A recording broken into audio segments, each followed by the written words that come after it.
is not fun.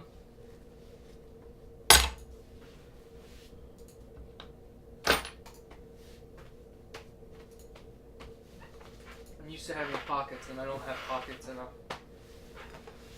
No more pockets today. I'm gonna smack your pocket, so Okay. it makes me feel better. My pocket anxiety went away as soon as I smacked your pocket.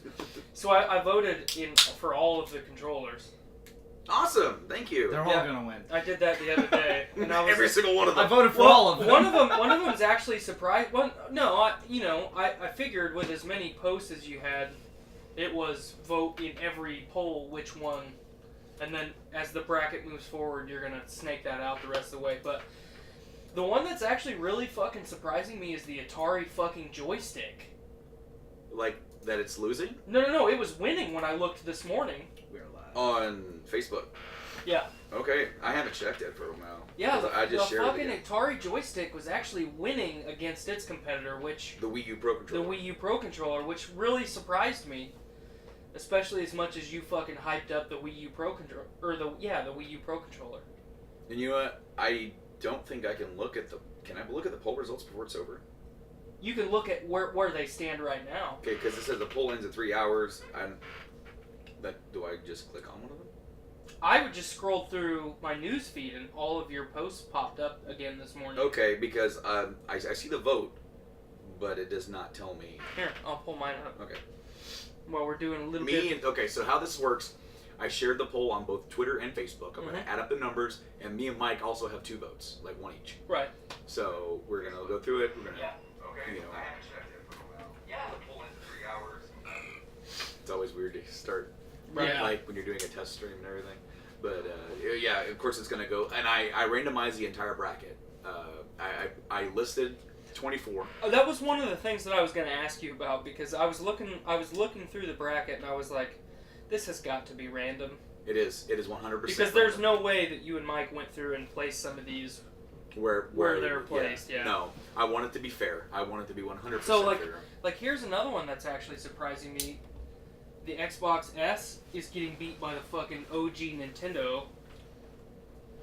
The fucking Wiimote is almost beating the Dreamcast. All right, so check this out.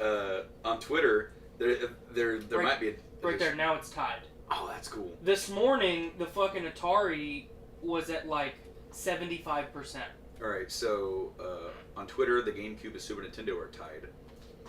The DualShock 3 is stomping Joy-Con. Mm-hmm. Nintendo 64 is stomping Saturn. See, right now on my screen, they're 50-50. DualShock 4 is beating Wavebird. Wii U Pro Controller it's got 2 votes more than the Atari. So it's pretty tight. It's the opposite on my screen. Then the 360 is 100% against the TurboGrafx, probably because nobody ever played a damn TurboGrafx around here. Yeah, I didn't even fucking know TurboGrafx existed until you and I started talking about it. And then the Wiimote is beating the Dreamcast on Twitter by 1. How?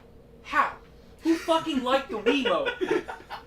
Now, You're here, the greatest controller of all time, in my opinion, is barely beating the fucking Super Nintendo controller. I do not get that. Now, at least from what my Facebook says. By maybe 1 vote, the Xbox S is beating the NES on Twitter. Now, see, the reason why I did the Wiimote, I was looking through and I had to get to 24 because I was not going to bullshit my way to get to 32. Right. That would just be completely and utterly ridiculous. So what I did was when I got so far and I'm like, all right, I'm looking at not just what I like, but also innovation. The Wiimote's very innovative. Oh, yeah, no doubt. Because especially with the nunchuck. Well, there's that, but also look at, like, not just the motion stuff, but how controllers we're getting. Look at the Duke. Look at the Xbox controllers, and the more buttons getting added.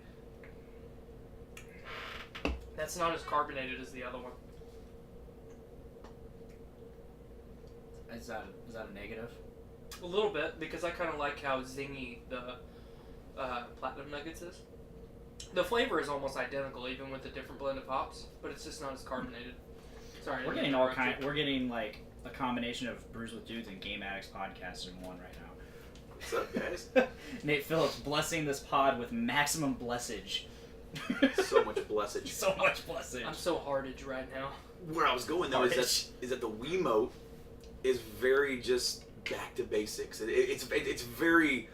Well, it's basically just a Super Nintendo controller. In a way, yes. Yeah. But then, like when you hold it just like a remote, it's comfortable in your hand, and the buttons are exactly where they need to be. Well, because it's got that feel of a TV remote. Exactly, and it's very just drawn back. It's like they went the exact opposite way, and whether you like the motion or do not, it's still innovative. Mm-hmm.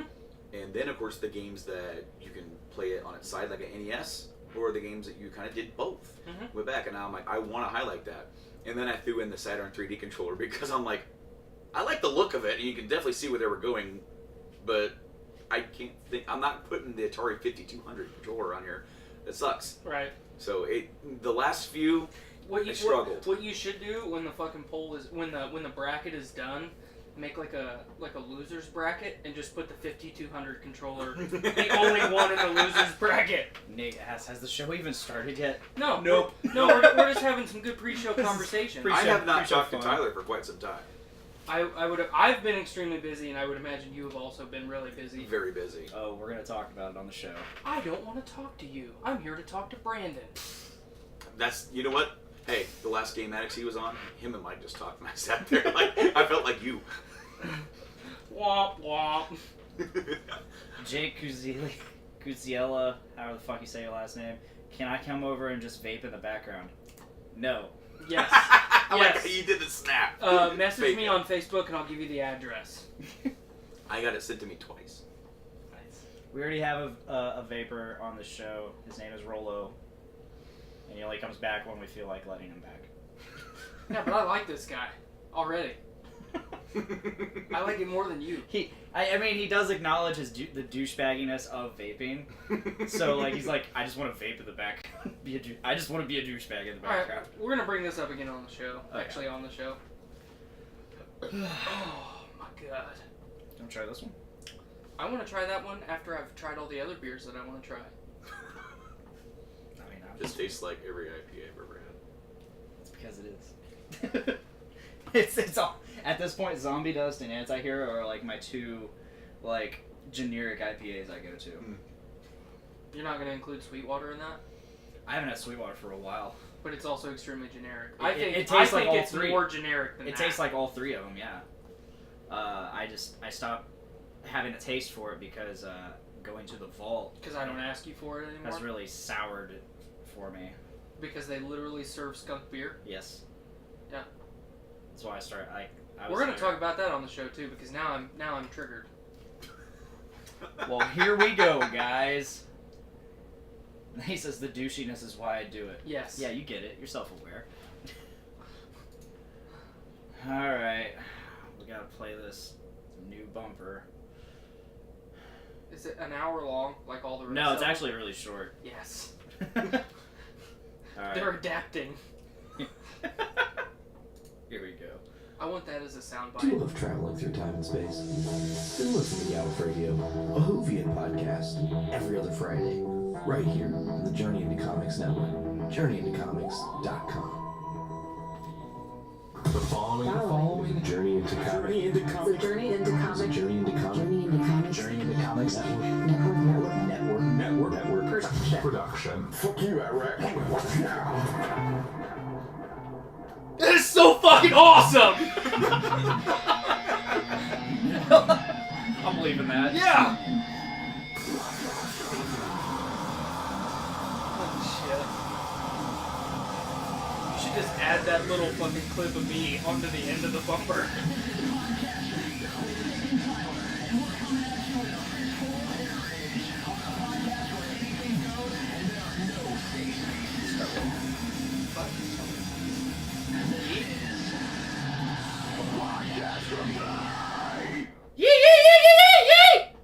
Yee. It's episode 50 of Podcastrophe. Congratulations, fellas. Why, thank you. Very first guest we ever had, Branden Stone. Glad to be here, fellas. I'm really, really, really proud of you guys, and happy to be here again on another landmark episode of Podcastrophe. I want to say I'm proud of somebody too. I'm proud of you, Quail Dog.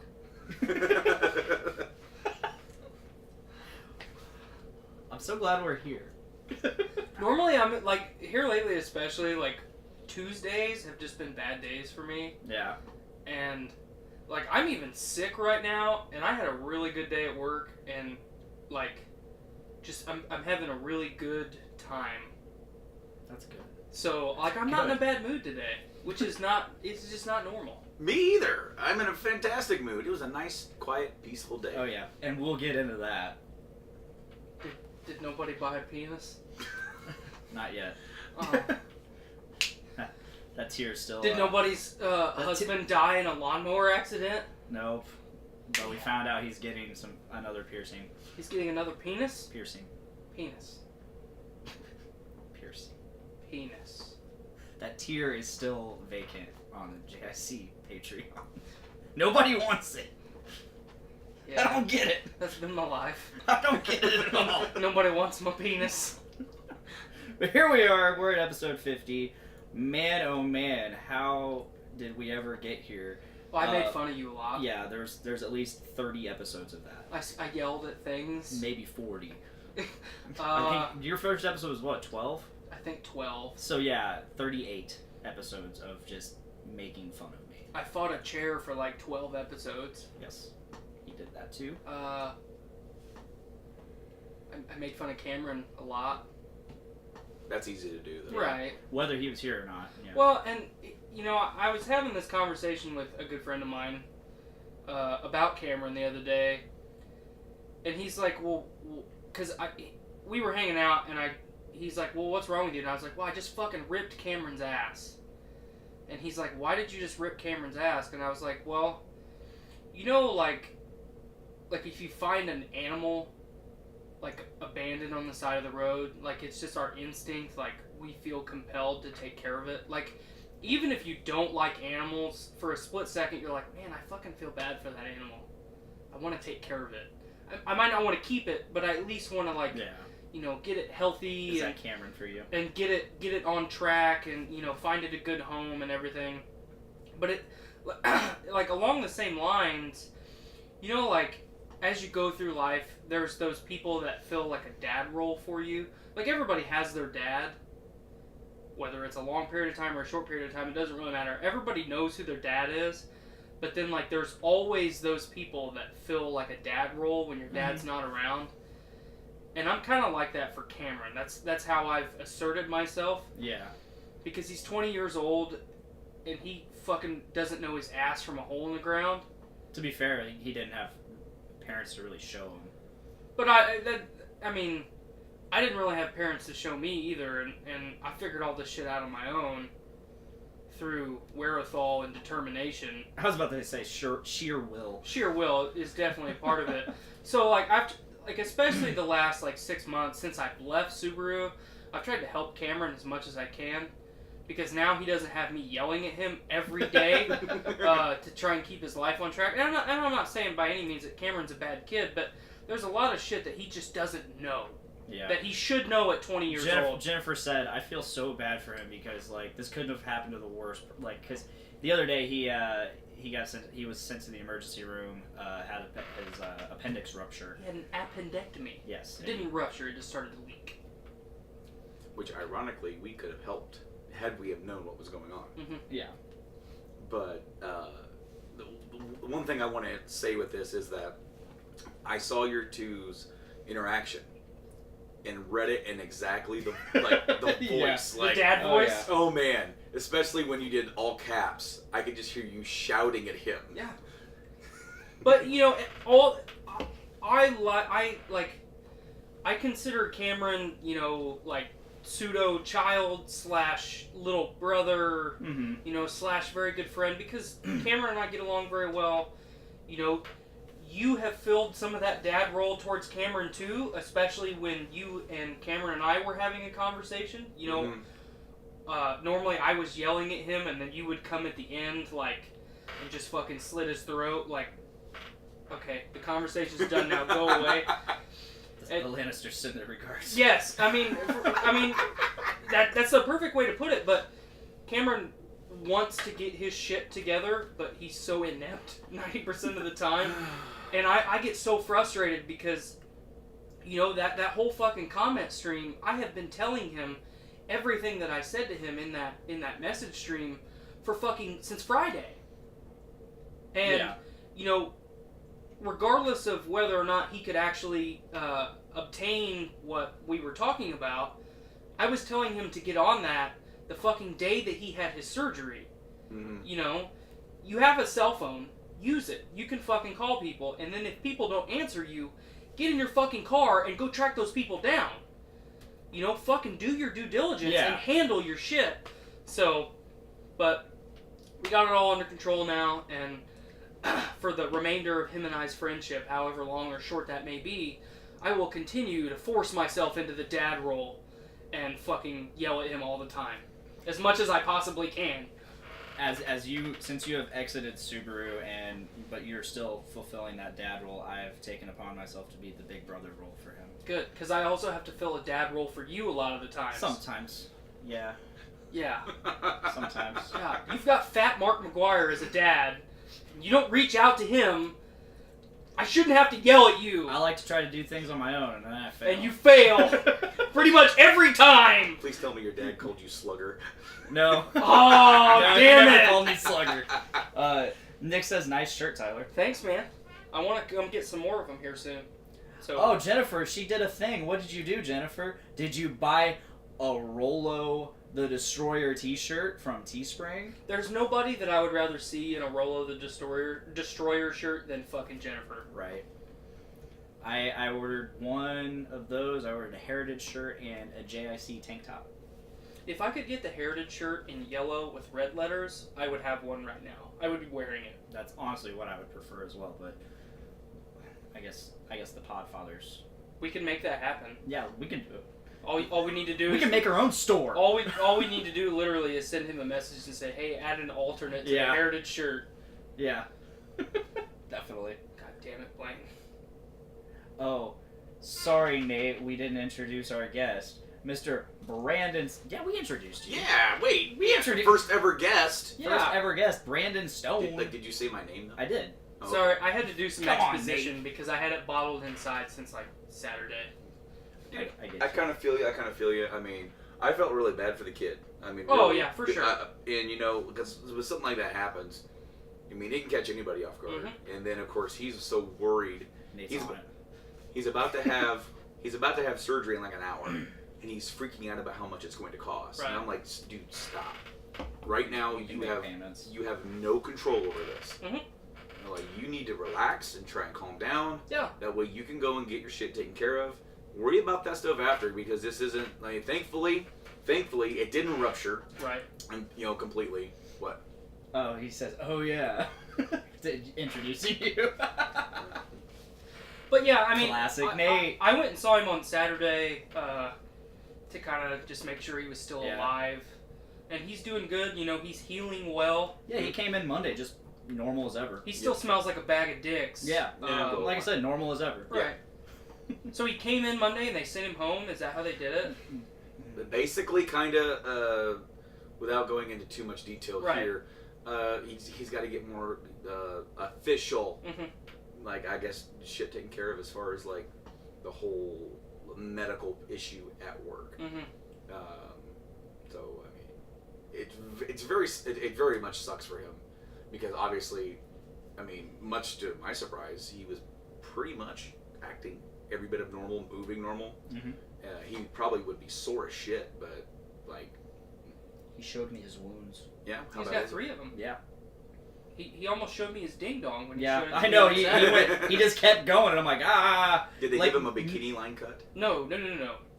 It was like right here. It was like right in the spot where like your pubic hair doesn't grow at all. Oh, you know what I'm talking about? Yeah. Like right below your gut. Yeah. That's where they went. Yeah, he showed for me the all lowest of this, most. all this right in front of the group leader desk in the morning meeting. He's like, yeah, check it out. He doesn't surprise me anymore, really. I know. I don't know that he can at this point.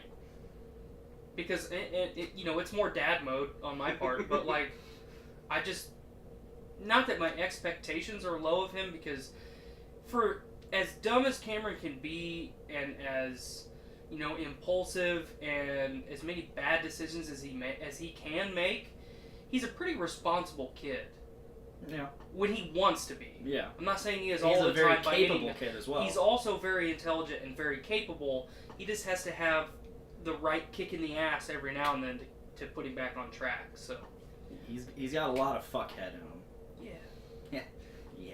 Yeah. That can also be a response to environment too. Absolutely. PSA: we are not allowed to say Eric Brooks' name on this show anymore. Why is that? Because there are people around town that he doesn't want his name heard on this show, and he does not want to be associated with this show. Okay, well, so from henceforth, when we're speaking of him, we will refer to him as Erica Brookstone. Thankfully, I think Eric Brooks is a fucking douchebag, so I'll say Yeah. it as much as I want to say I know. it. He asked me, he's like, can you not say my name on the show anymore? I'm like, why? And I can't make any promises. He's like, and he went and explained it to me, and I was like, well, I can't make any promises, and I definitely can't speak for Tyler. He was like, he can say whatever the fuck he wants about me, fucking douchebag, fucking going off. Yeah, you were there. I think you were there. I heard about it. So Yeah. I'm gonna go buy 7 Subaru Ascents tomorrow, and then I'm gonna tell you all about it for the next 6 months. Yeah. So that's Jer- because I'm a douchebag. Jeremiah got him pretty flustered because you heard the You made truck fun nut of his story. man bun that he had No. 6 months ago. No, so I don't know the exact story, but basically he was talking to someone, I think either Joe or Jennifer, about truck nuts. Oh, okay. And I he's like, recall this. he's like, Eric, you look like a guy who had that on his truck. And Eric was like, so just. He actually has them on his truck and his Subaru Ascent. He put a hitch on the Ascent. Yes. He was so just uncomfortable with this comment that he started going around asking people, do I look like a guy with Yes. Okay, so Absolutely. that is hilarious because way earlier back in my career, and when I worked with Jay when he was just a regular online associate, I convinced him one day he was depressed. Okay. I was completely bored out of my mind, and I was working with him like I think 3 times that day. And I like Jay. I could talk to Jay. He's a really good guy. The issue is he would get bored and just want to argue. And his go-to arguments were Xbox is better than PlayStation. Okay. I debunked that years ago. Right. And then Iron Man can beat up Batman. Okay. And we would just go back and forth with that. And eventually I got tired of that crap. But Hey, Brandon, did you know that Iron Man could beat up Batman? That's exactly Is that how it started? Yeah, pretty much. Just when he was bored, and after about like the 3rd time I looked at him, I'm like, no, I'm not taking the bait. But anyway, one day, after about an hour, I'm like, Jay, are you okay? Yeah, why? Oh man, you just seem a little down. No? Alright, man. Well, I mean, if you want to talk, I'm here, man. You know? No, dude, I'm fine. A little while later goes by. Are you sure, man? Are you like, what? And You like, just planted the seeds. dude, yes. And I spent, see, that was probably around 5 o'clock on a 4th, second shift was 4:30 start. 5 o'clock that day. So it was early. 5 p.m. And we went all the way till 3 o'clock at night. And literally, like, I was like, I don't know, man, you just seem like, you seem like you're slouching more. It just seems like you got a lot of weight on your shoulders. No, dude, I'm no fine. pep in your step, man. Like, no, I'm fine. And then finally he asked his wife a break. Have I seemed depressed to you? And she said yes. Oh, fuck. And then he kept asking people at work, and they kept saying yes. That's my shit right there. Hell yeah. So, he got so mad. He's like, I don't even know when I got depressed. I'm like, well, sometimes we get into a funk in our lives. Sometimes it just kind of creeps up on you like that. Mm-hmm. And then he kept trying to argue and say he wasn't depressed, and I kept turning his words around on him. And finally he's like, man, you just keep turning my words around on me. I'm like, how do I keep doing that? He goes, because you're smarter than me. Oh, shit. But, I mean, as funny as that is, there is a lot of truth to that. You might have a bad night's rest. Mhm. You might actually get a little bit more sleep than you normally do, and it throws your fucking hormones and everything else that's going Sure. on in your body just a little bit out of whack, and then it just slowly you get more and more comfortable with feeling that way, and then that leads to depression, and you don't even know it. Exactly. So there is a lot of, I mean, even though it was a joke, there's a lot of truth to that. And unless you have somebody else, or unless you're extremely cognitive of your own, I mean, if you can just do like your own out-of-body experience and say, man, I've been fucking off lately. It's very difficult to do that Mhm. because a lot of times we are just so trapped into what we are doing, trapped in our current situation. We are focused forward. We are looking at this. We got this coming up. I got this coming up. I got to do this. I got to mow the yard when I get home. I got to take my kid here. I got to do this and do that. That we still don't have time for self-reflection. Mhm. So Yeah. then that kind of stuff does kind of creep up on you, and then you don't even know why, or you don't even understand it. And it's not even until you start looking back at your current situation or your current workload or whatever it is that is kind of like, placing you in this sort of state of emotion. Right. It's not until you do that that you can try to make changes to that, because Mhm. sometimes like other people will definitely notice before you do in that kind of situation. Well, and it's always tough for those other people too. Like if you were having a bad day, right out of the gate, I wouldn't call you out on it. But if for like 6 months, or not even that long, but like 6 weeks, Right. If you and I work together every day and you're having the same kind of day every day, I would probably reach out and say, hey man, what's going on? Right. But we as people are so prideful, number one.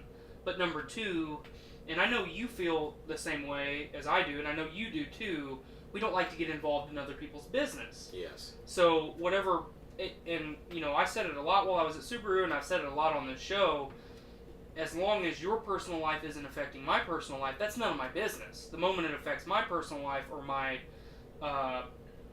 work life, then it becomes my business. But I'm not one to meddle in somebody else's affairs unless they're going down the wrong path, or they basically open the door for me.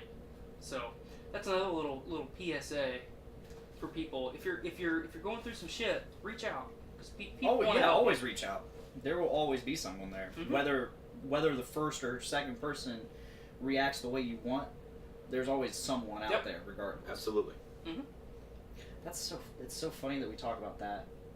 And on the very first episode of Podcastrophe, we talked about, because it was right around the time Chester and Chris Cornell. Yeah. Chris Cornell. Yeah, because So- we were still kind of reflecting on that. Yeah, we got real deep into like our depression and shit. Well, that was a really tough time for me too. Obviously I was a big fan of Chester's, but Chris Cornell was up on a pedestal for me. So when he went, it's like, fuck. Yeah. Yeah. Because that guy had everything in life. A beautiful family, a fucking fantastic career. The guy was in his fucking 40s and looked great, or 50s. You could even say that maybe his full greatness had not even yet been achieved. Right. Like my favorite stuff from him is always just him with an acoustic guitar with very few definitely. people. His I solo like- stuff is fucking Yes. fantastic. As much as I like Soundgarden and the stuff he did with Audio Slave, that stuff's great. But just him with the guitar, whether it's his song or somebody else's, how much he can pour his soul into that. Chris Cornell was a one-of-a-kind vocalist, Amen in to my that. opinion. Amen to that. And No one else sounds like him. nobody sounds like Nobody him. sounds like Very few people have that vocal range that he had. I also love the acoustic stuff that he did, and his solo stuff was fantastic. My favorite Chris Cornell stuff was the Temple of the Dog stuff. Yeah. The combination of Eddie Vedder and Chris Cornell together, two of the most iconic vocalists of all time, that fucking did it for me. And shortly before he passed away, Temple of the Dog announced a fucking tour that they were doing in California. It was a 4-show tour. Mhm. And I got really fucking bummed because I couldn't, at that point in my life, I couldn't feasibly fly to California for a fucking concert, even though I have family and I would have been able to have, free room and board, what have you. I couldn't justify spending basically $1,000 mini vacation, because the tickets were fucking outrageous. Sure.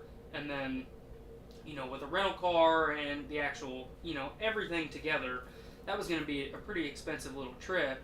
Yeah. And then right around the time that I started to really fucking crunch numbers, I was gonna go. I was gonna buy tickets. And then he fucking offed himself. So, I got really bummed. Yeah, I was about to say, such a bummer.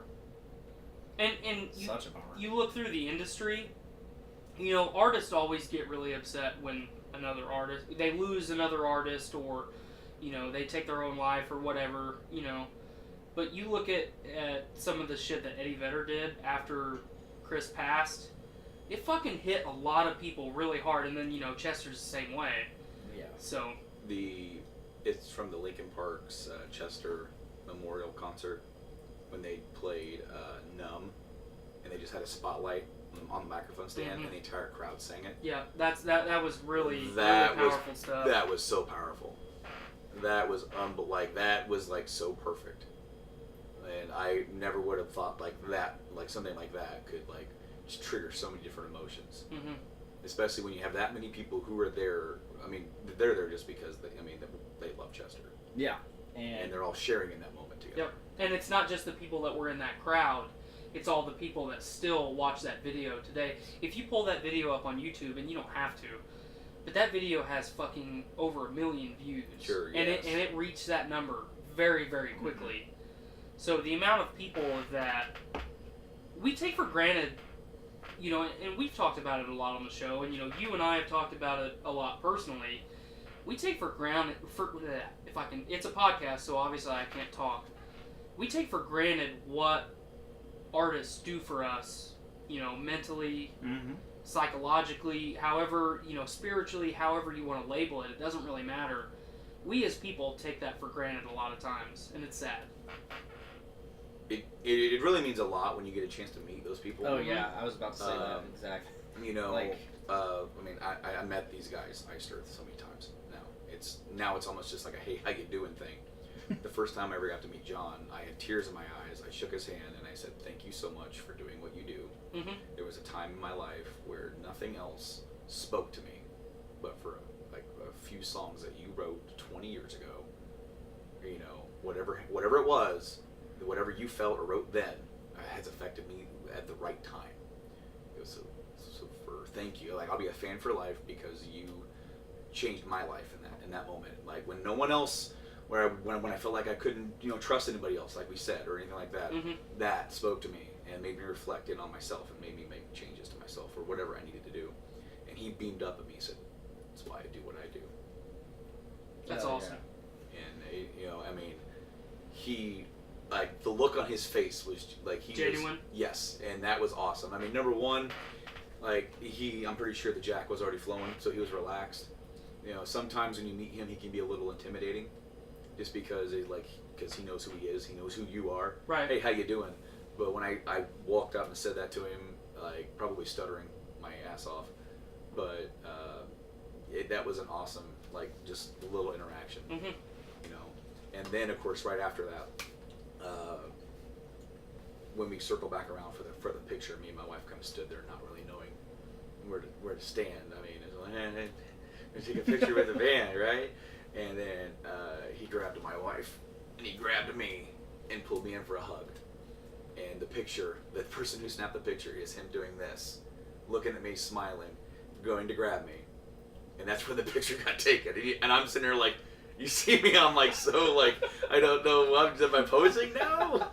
But it's funny because then the next time I met them, that they must have the same picture taker. I just so like inopportune because then we stood there and waited. I'm almost ready. And then I sort of do this, and that's when they take the picture. So the picture is me going, huh? What? No, but that's really cool. I mean, we don't always have the opportunity to tell the people that really have affected us. That you know, we go through these periods of emotion, and we tend to listen to the music that draws that emotion out more. Yes. And so you connect with that music, and sometimes that music, in fact, saves you. Sometimes that music Absolutely. makes you feel. It brings you solace. It brings you peace, and we don't always get to meet the people who create that feeling for you. Exactly. Yeah, Chris Cornell was that guy for me. You know, And I sincerely wish you could have met. Yeah, and I do too. But I've told this story a couple times on the show. But the time that I met Jared Leto and 30 Seconds to Mars, how genuine and down to earth they were, and how unfamiliar I was with their music.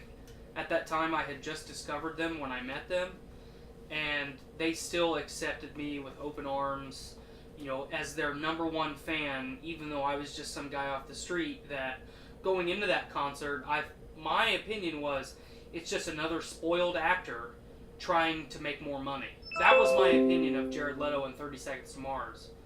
So when I left that concert all those years ago, my experience of watching their show that they put on and meeting all of them, and it wasn't just a, hi, how you doing, I'm going to sign this and move you on. It was a solid 5 to 10 minute long conversation with every member of the band. See, and that's what I love about that kind of stuff, and that's what these guys did.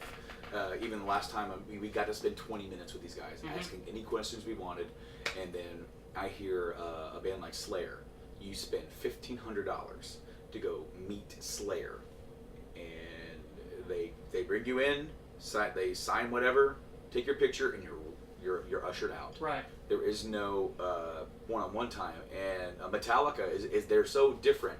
You don't wait in a line to meet them. They move their way down the line, one by one. You don't meet the whole band all at once. You meet one member at a time. Yeah. And they individually come up to you and talk to you, and they'll sign whatever you have to sign, and then they will talk whatever you want to talk about. And then, of course, they got to make time for everybody, so you can't take up all their time. Yeah. But they're so personable like that. Right. And I love that, because then I've heard there was a guy that we used to work with, huge Kiss fan. He said he would never pay to meet Kiss, because it's going to be $16,000, and then you're not even going to really meet Kiss. You're going to go in there, get a picture, and leave. I remember seeing this video where this guy, he was either going to do a quick interview with Kiss, or get a picture with him or whatever, but he was like, he was wearing an Iron Maiden T-shirt, and I guess they were also playing at the same kind of festival. And Paul Stanley's like, "What shirt are you wearing?" He's like, "Oh, it's Iron Maiden."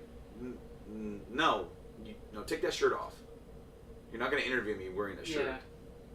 He's like, "What?" He goes, he thought he was joking. He goes, "No, serious, take that shirt off." They made him take that shirt off and turn it inside out.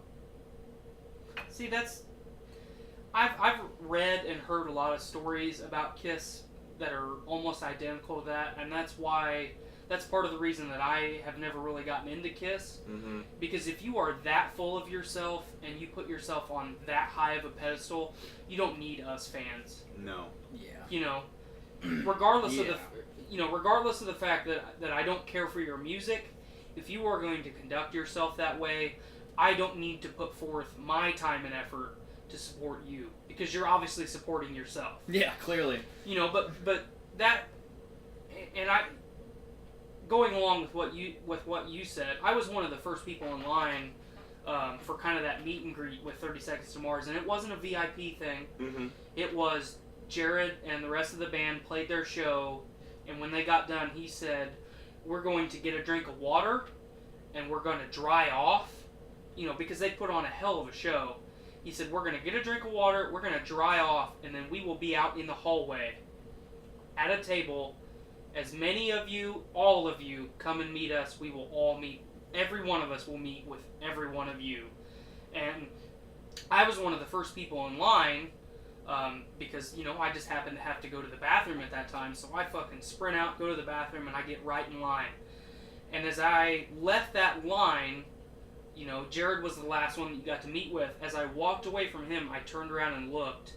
And, it was at Conseco Fieldhouse before they remodeled it into Baker's Life. Yeah. So, it's got those long sweeping hallways around the first floor. That fucking first floor, the hallway, was wrapped all the way around. Shit. There were so many people, I couldn't see where the line ended. And I stood there for probably 5 minutes, and they spent the same amount of time with every single person that was after me.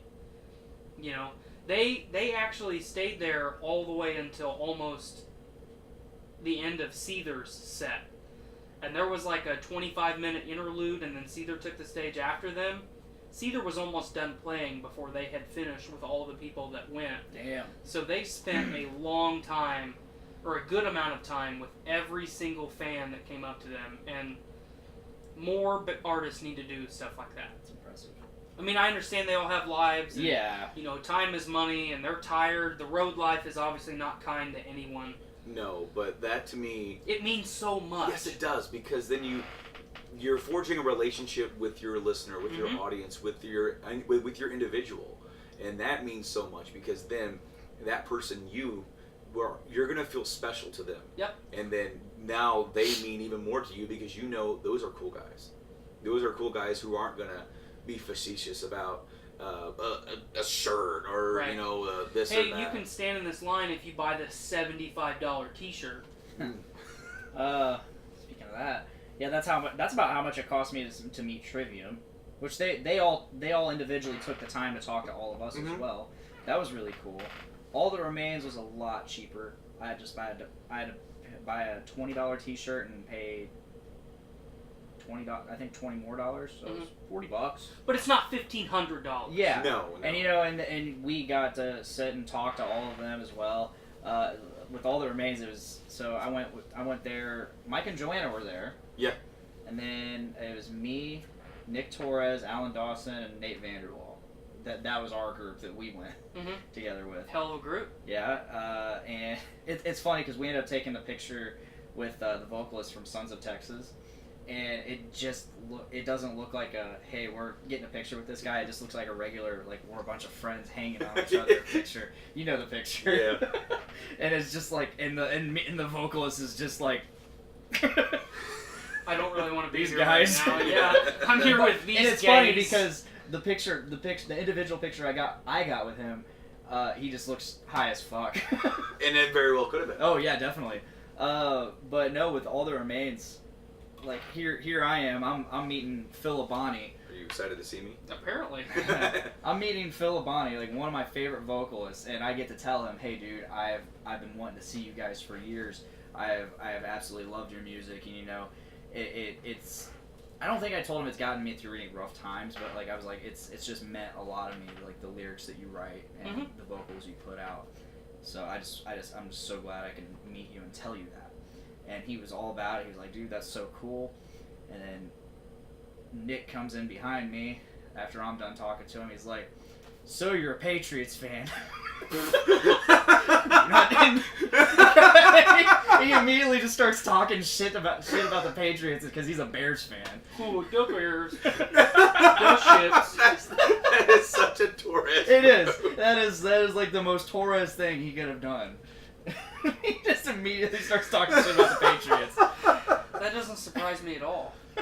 And you don't even know him. I know Nick very little, and that doesn't surprise me at all. Oh. Good God.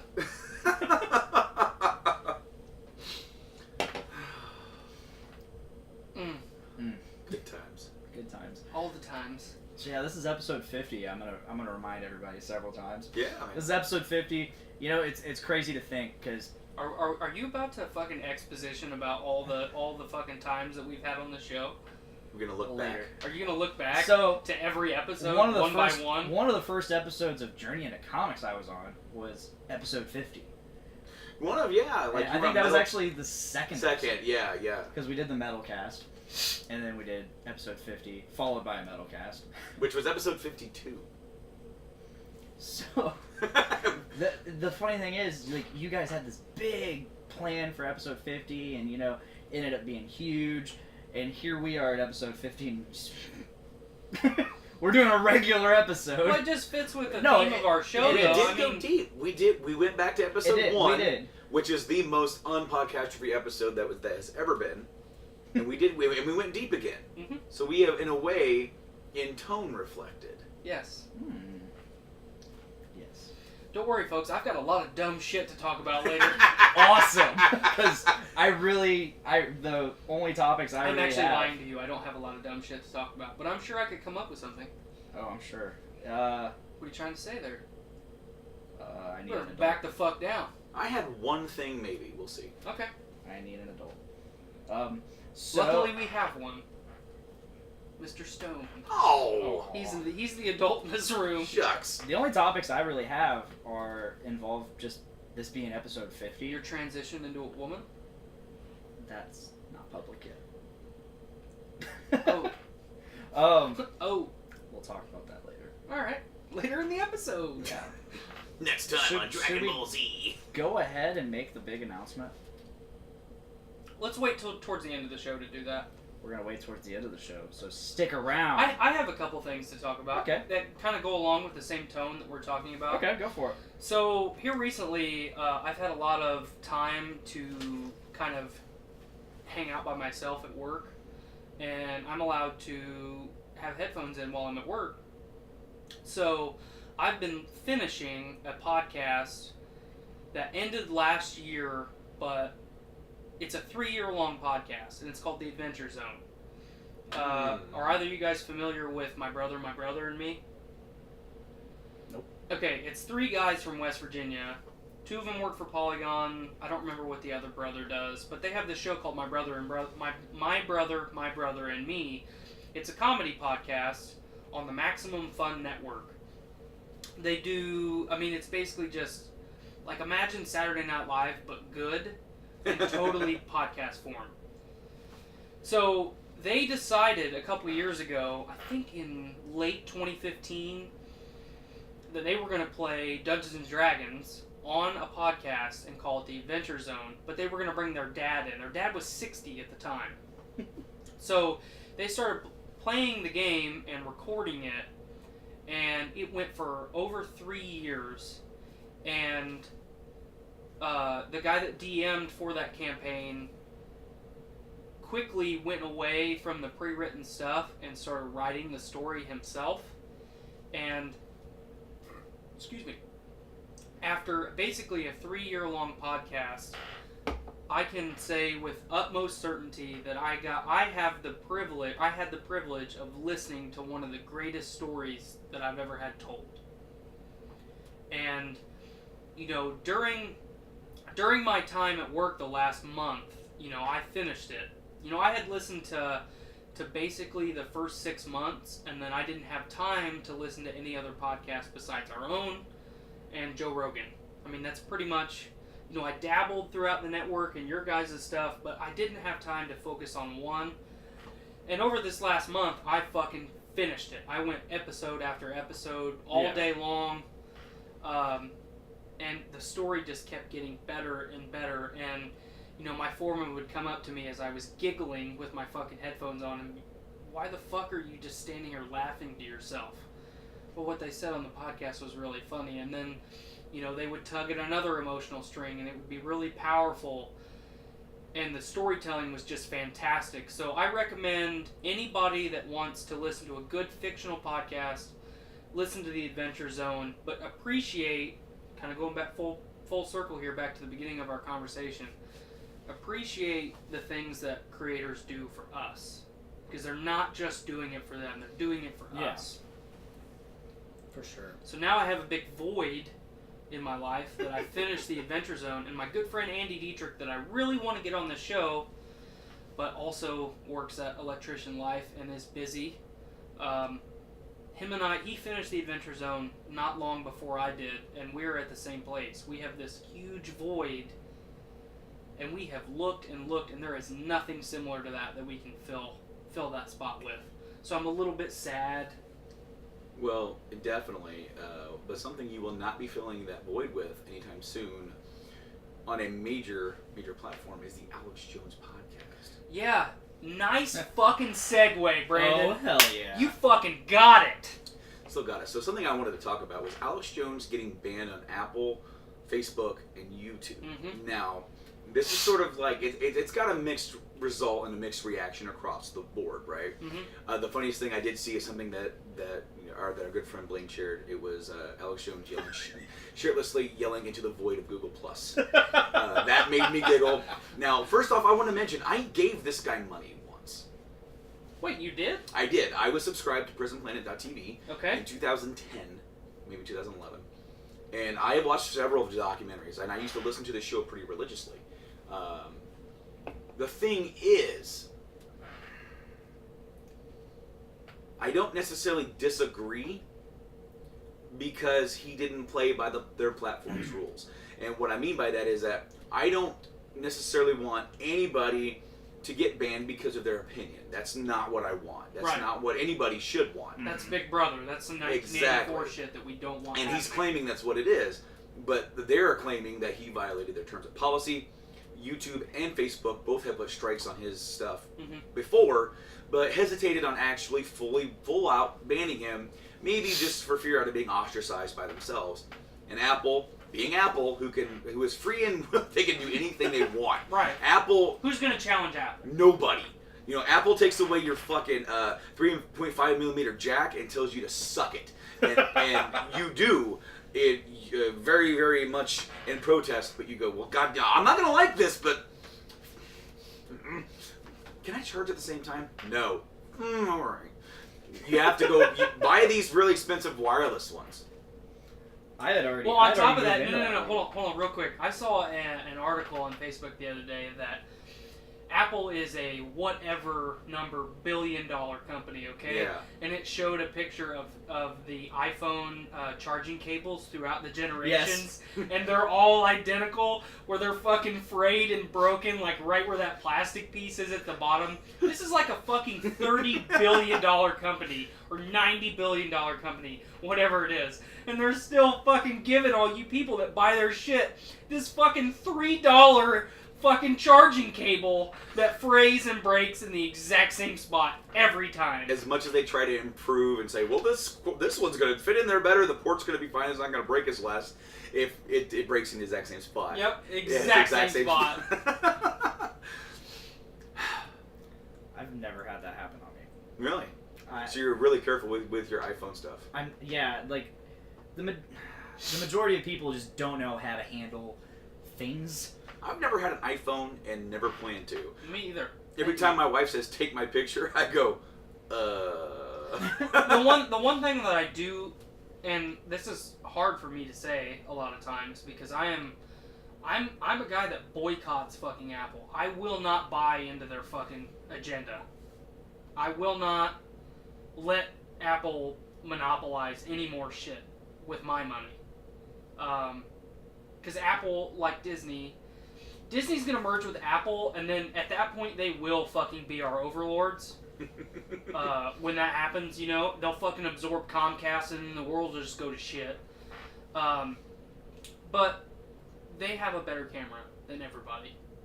I mean, there's not an Android phone. I mean, some Android phones are like, look, our camera's better than iPhone. My wife's iPhone is like 3 fucking generations behind my phone, and it takes 10 times a fucking better picture than mine does. What do you have? I have a S8 Plus. I have a S9 Plus, and I think it looks decent. It looks pretty good. No, don't get me wrong. I'm not saying that my phone takes bad pictures, but especially like video. What? When my wife is taking video, I do not know what they've got fucking tucked into that little magic box of fucking conundrum. But Which iPhone does she have? she's got an S8 Plus. No, she's got an S7 Plus. It's the fucking red one. Whatever the red one was. iPhone 7 Plus. Does it bother you when they have that little like thing where like when you take a picture, it takes a short thing of video? So when you're I love the those. live, well, like it looks like you're flipping through a goddamn Harry Potter gallery because everybody like slowly moves a little bit. Like Yeah, I absolutely love it. some of it is cool sometimes because like especially we take a lot of pictures of my kid, so we get to see my kid doing a lot of weird shit when we're taking pictures. A couple years ago. But I do. Let me finish real quick. I Okay. do have to concede to Apple. They've got the fucking camera market. I don't know who they fucking killed and fucking kidnapped and or keeping prisoner that are fucking manufacturing their cameras and their fucking camera technology for them. But they've got that fucking market pegged. Mhm. No one's gonna touch that. But I still agree that my phone is better in every way. They're definitely keeping Alex Jones prisoner because Right. at the moment, he can pretty much scream into the void that is his website. I do believe they still have his app up, so you can still get his app on the App Store. I can't say for sure. Well, it was. It may be down now. But, all right, so a lot of people are pretty much, trying to, they're sticking up for him. And I think Alex Jones is about right 30% of the time. There's a lot of people sticking up for him that I would have never expected. Right, well, okay. In terms of just, like, free speech, now, I believe in free speech 110 fucking %. But free speech is only allotted in so many places and areas, to the point of, like, we do not have free speech at work. Slimer. Oh. We cannot say whatever we want at work. You know, it's by place, to the place, time, location. Well, you are not on your time. You are on Subaru. Exactly. Fucking Automotive Indiana's time. All right, so like the First Amendment protects our speech in a public setting. A lot of times, these apps, social medias, they all have terms of service, to where you have to abide by them. You have to agree to them. Right. You know. I can't get on Facebook right now and take a picture of my dick. Exactly. That's yes. a part of their fucking terms and conditions. I cannot show nudity on their page. It doesn't matter if it's my dick, or your dick, or a fucking elephant's dick. They don't want fucking dicks strung along the fucking interweb. Where are we? I don't want him either. You don't How are we count. streaming? He's a dick. His name is Blaine. Yeah, yes, that is right. He is. That's Blaine. how we get around it. My name is Blaine Tyner. Yeah. So I Silent found. dick. It's a silent dick. I like it. So I found on the Infowars.com terms of service when you create an account. Mm-hmm. You told me this earlier. Yes, I told you this like last week. Yeah. So when you go to create an account on Infowars and you want to comment on the articles and videos or whatever, you have to agree to a terms of service. And they are, you will not post anything libelous, defamatory, harmful, threatening, harassing, abusive, invasive of another's privacy, hateful, racially or ethnically objectionable, or otherwise illegal. You will not make threats to other users or people not associated with the site. If you violate these rules, your post and or username will be deleted. Remember, you are a guest here. It is not censorship if you violate the rules and your post is deleted. All civilizations have rules, and if you violate them, you can expect to be ostracized from the tribe. So, Mr. Jones, from this guy's point of view, you have really incited violence in people. Some of your listeners have the IQ of a fucking number 2 pencil. They believe every word you say, not just some. You do have some good points, sir. You definitely do. I'm not going to come back and say that everything that you've preached is 100% wrong, because it isn't. I listened. I paid you. I understand. I learned. I understand who and what you are as a content provider and creator and personality. Mm-hmm. You also testified in court that you're just a performance actor. So, I mean, that's there.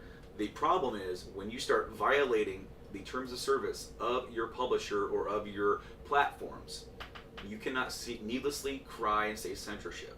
Right. Sorry. But you also have to play by the rules that you also outlined in your own website. Mm-hmm. Okay? I'm not coming out here to say that... I didn't come out here and say anything. I could have said so much more shit about some of the stuff that he's done, said, or right or wrong. I'm going to have sex with your 6-year-old. You know, that, and taken out of context, of course. But right. then also some of this... All the different... Anybody watching or listening can easily go and look at anything. Okay? Anything at all from what he said about certain big things in the last couple of years. People have also, who don't work for him anymore, have gone on a statement to say that he has fundamentally changed. When I listened to him, it didn't matter if you were left. It didn't matter if you were right. The enemy is the government. It is everybody. They're just one party. They're all working together. Mm-hmm. And now he is a nothing but a conservative shill for news. Speaking that same thing, always attacking one side. And he went where the money is. Right. I understand it, but I don't respect it. The only, and I totally agree with everything that you just said. The only thing that I would kind of say, it's a slippery slope, and I think mm-hmm. some of the people are looking at it as, okay, this is basically a celebrity. We're going to call him a celebrity, TV personality, social media celebrity, whatever you want to label Alex Jones as. Yes.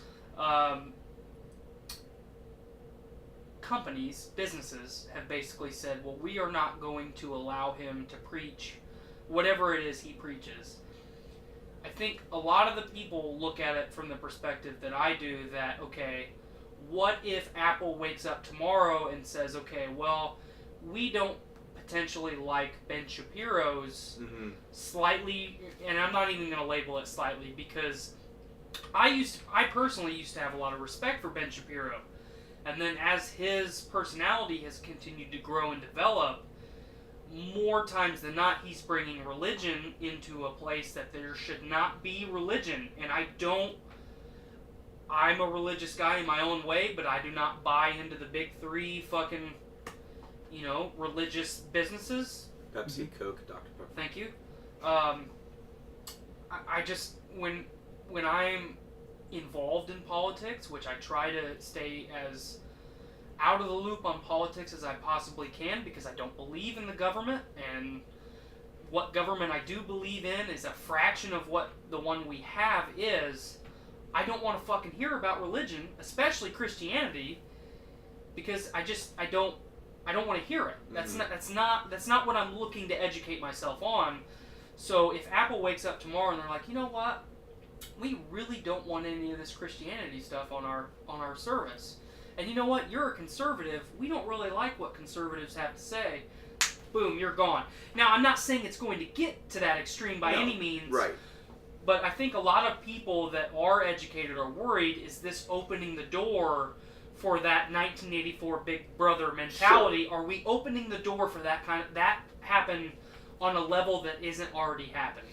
Yes, and you know what? It is funny because Alex Jones and Ben Shapiro have like this feud going on. Mm-hmm. They are not fans of each other. No. And something that Alex has said to Ben is that he wants to go up to San Francisco with some army buddies and take him down politically. He has started doing this lately. If you ever watch clips or videos of Alex, he gets all riled up and said, I'm going to take you out in the streets and finish you off politically. He's added that in, where he also says metaphysically, because of how many times he has been sued for speaking that part and basically making... They're baseless threats. He ain't going to do shit. We know that. You know it. He knows it. However, it's just the idea of now he's covering his ass. Everybody needs to remember that he pretty much got cucked by Shobani. Right. It was like, I don't know if it was a year ago, year and a half ago. It's been a while. But he came out with these accusations that Shobani was involved with refugees and a child sex ring. Shobani, yogurt. They make sour milk cream that you eat. Right. Is involved in child sex rings with the refugees coming out from Libya or wherever they were coming from. Maybe they're Syria. I think it was Syria. Roundabouts. Okay. I mean, forgive me if I don't Northern remember. Africa or Middle East. Forgive it's kind me, of all the same place. Forgive me if I forget the exact geographical location of said refugees a year or two and 2 years later. It's kind of difficult to remember. Right. Well, they've pretty much said, yeah, you can't do that. That isn't happening, and you can't go on your program basically saying that. We're gonna take it to court. And then he pretty much challenged them on air. Do it. Come at me. You ain't gonna do nothing. You want to give me that court. You want to get in my business, son? What happens when people get in my business? They ain't in business long, pal. And the next week, on behalf of InfoWars, Alex Jones here, I'd like to apologize to Shobani Yogurt for certain statements mentioned here on the program, on YouTube and on our audio show, which will have been taken down and won't be reposted. He got fucking slammed. Well, because you can't. I mean, it's pretty well known. Well, let me rephrase that. It should be pretty well known among businessmen and women that you cannot slander other businesses, other corporations. You cannot slander someone like that. No. If you have legitimate accusations, fucking bring them to whoever needs to see them. But you cannot just say, regardless of whether the fact you're a TV personality and you're a performer on however you want to word it, you can't just say, yeah, Tyler McLaughlin here, Podcastrophe, you're hearing it first. Branden Stone is running a giraffe sex ring. He's butt-fucking all the giraffes at the Indianapolis Zoo. I mean, I can't slander you that way. No. Regardless of how comedic it is, regardless of how bullshit it is, I legally cannot say that about you without expecting retaliation. Yes, exactly. Legally. Yes, of course. Because that and is absolutely I would expect ridiculous. if I say that you're butt fucking giraffes, I would expect you to have a problem with me saying that you're butt fucking giraffes, but Instead, he's like, no, he's not wrong. no, I mean, yeah, I'm butt fucking all the giraffes. God, I gotta have a ladder for those things. But you know, legally, I mean, I don't understand how, as a businessman or woman, regardless of what industry you work in, if you are that in the spotlight, how you do not have someone following you around all the time saying, okay, seriously, Branden, we cannot fucking say that. Yeah, exactly. Legally, we cannot say that. It's hilarious. I love it. Yeah, Brandon's over here like thinking to himself, how did he know I'm that into drafts? Right. But, I mean, seriously, though, legally, like, how do you not have someone holding you accountable? Like, number one, Right. you should be holding yourself accountable. Oh, I understand you're filling a role and you're playing a part and doing whatever Yeah. it is to make you Yeah. the most money. You know, it's fucking capitalism. We all want to make money. But how do you not have someone that's there like, whoa, hey, pal, Back it off. Let's turn this from 11 down to about a 7, and then it'll slide and it'll be okay. But I can't say that. You really shouldn't say that Brandon's butt fucking giraffes at the Indianapolis Zoo. And he's, Like, we really should not say that. he has started to like rein it back. And he gets to the point where he gets worked up. I'm sorry, folks, it's a family show. And he gets Family show. just get some mad, and he hits something really hard, and you know it goes off on a tangent. Now, okay, so one thing I wonder is, okay, so all of these services have now just like, all right, you can't. We're not going to put you on our airwaves or on our or showcase you in that manner, because I'm sure they have some sort of protection for themselves in their own terms of service.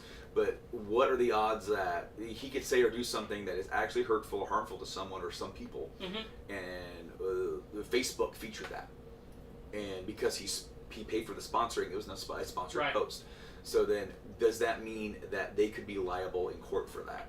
Absolutely. And so I totally understand and respect those platforms, because they've got to look after their own, Right. and they got to look after, like, you know, okay, look, this guy, we've had problems with him. We've asked him to stop, and he's still doing it. And then Apple's like, he's down! Take him down! Right now! Apple did it, we're okay. We won't be the bad guys. Right. Yeah, the only thing, and again, I don't disagree with you a bit. The only thing that I would like to see, there is a lot of, I'm just gonna try and over encompass it as clickbaity topics. Yes. Like some of the feminism stuff, some of the Black Lives Matter stuff that I've seen is very controversial. You know, they're not really doing anything different than Alex Jones was. And don't get me wrong, when I say they, I don't mean all of them. I mean the extremist side of their media platforms are doing it. They should be held to the same standard, and if they are not, then that's when I have a problem with it. Sure. Because I totally agree. Just like any business has a right to refuse service to anyone, if Apple doesn't want Alex Jones fucking chanting his doctrine on their service, they have the right to do that. Mm-hmm. You know, if you showed up today, if you showed up today and started saying something controversial enough to the point that it made me uncomfortable, this episode would not air, and I probably would not ask you to come back. And it's no different. I don't look at it as any different. So, he still has the freedom to do that on his own website. And also on radio airwaves. Right. He's not been taken, as far as I'm aware, he hasn't been taken down from a general radio show that he normally does, where he's even placed at a higher form of possible censorship due to just language and, Right. you know, and stuff like that. So, like, there was something where, like, okay, so YouTube ended up taking down a number of his videos about Sandy Hook. Mm-hmm. Because the parents got together. Well, there's so many lawsuits against Alex Jones on his accusations that Sandy Hook was a staged event, that no one actually died, that they were all crisis actors, and blah, blah, blah, blah, blah, going on and on. The accusations are numerous and varied, but the majority of the families and people that were involved in that incident banded together, and they all fucking sued Alex Jones. And they got YouTube to take those videos down. Yes. And, which is only right. Oh, definitely. In my opinion, is only right, because, you know, I'm not going to buy into his theory. I'm not going to discredit his theory. If Sandy Hook was a fucking hoax, cool. Alex Jones has been calling it out for a long time. If it really happened, then that is tragic, and it's extremely fucking terrible, and... You better have some primo fucking proof. Right. Not just, I saw this person here on the video and they were over here on the video. No, now look at them, they're walking here, they're doing this. Not this little breakdown stuff.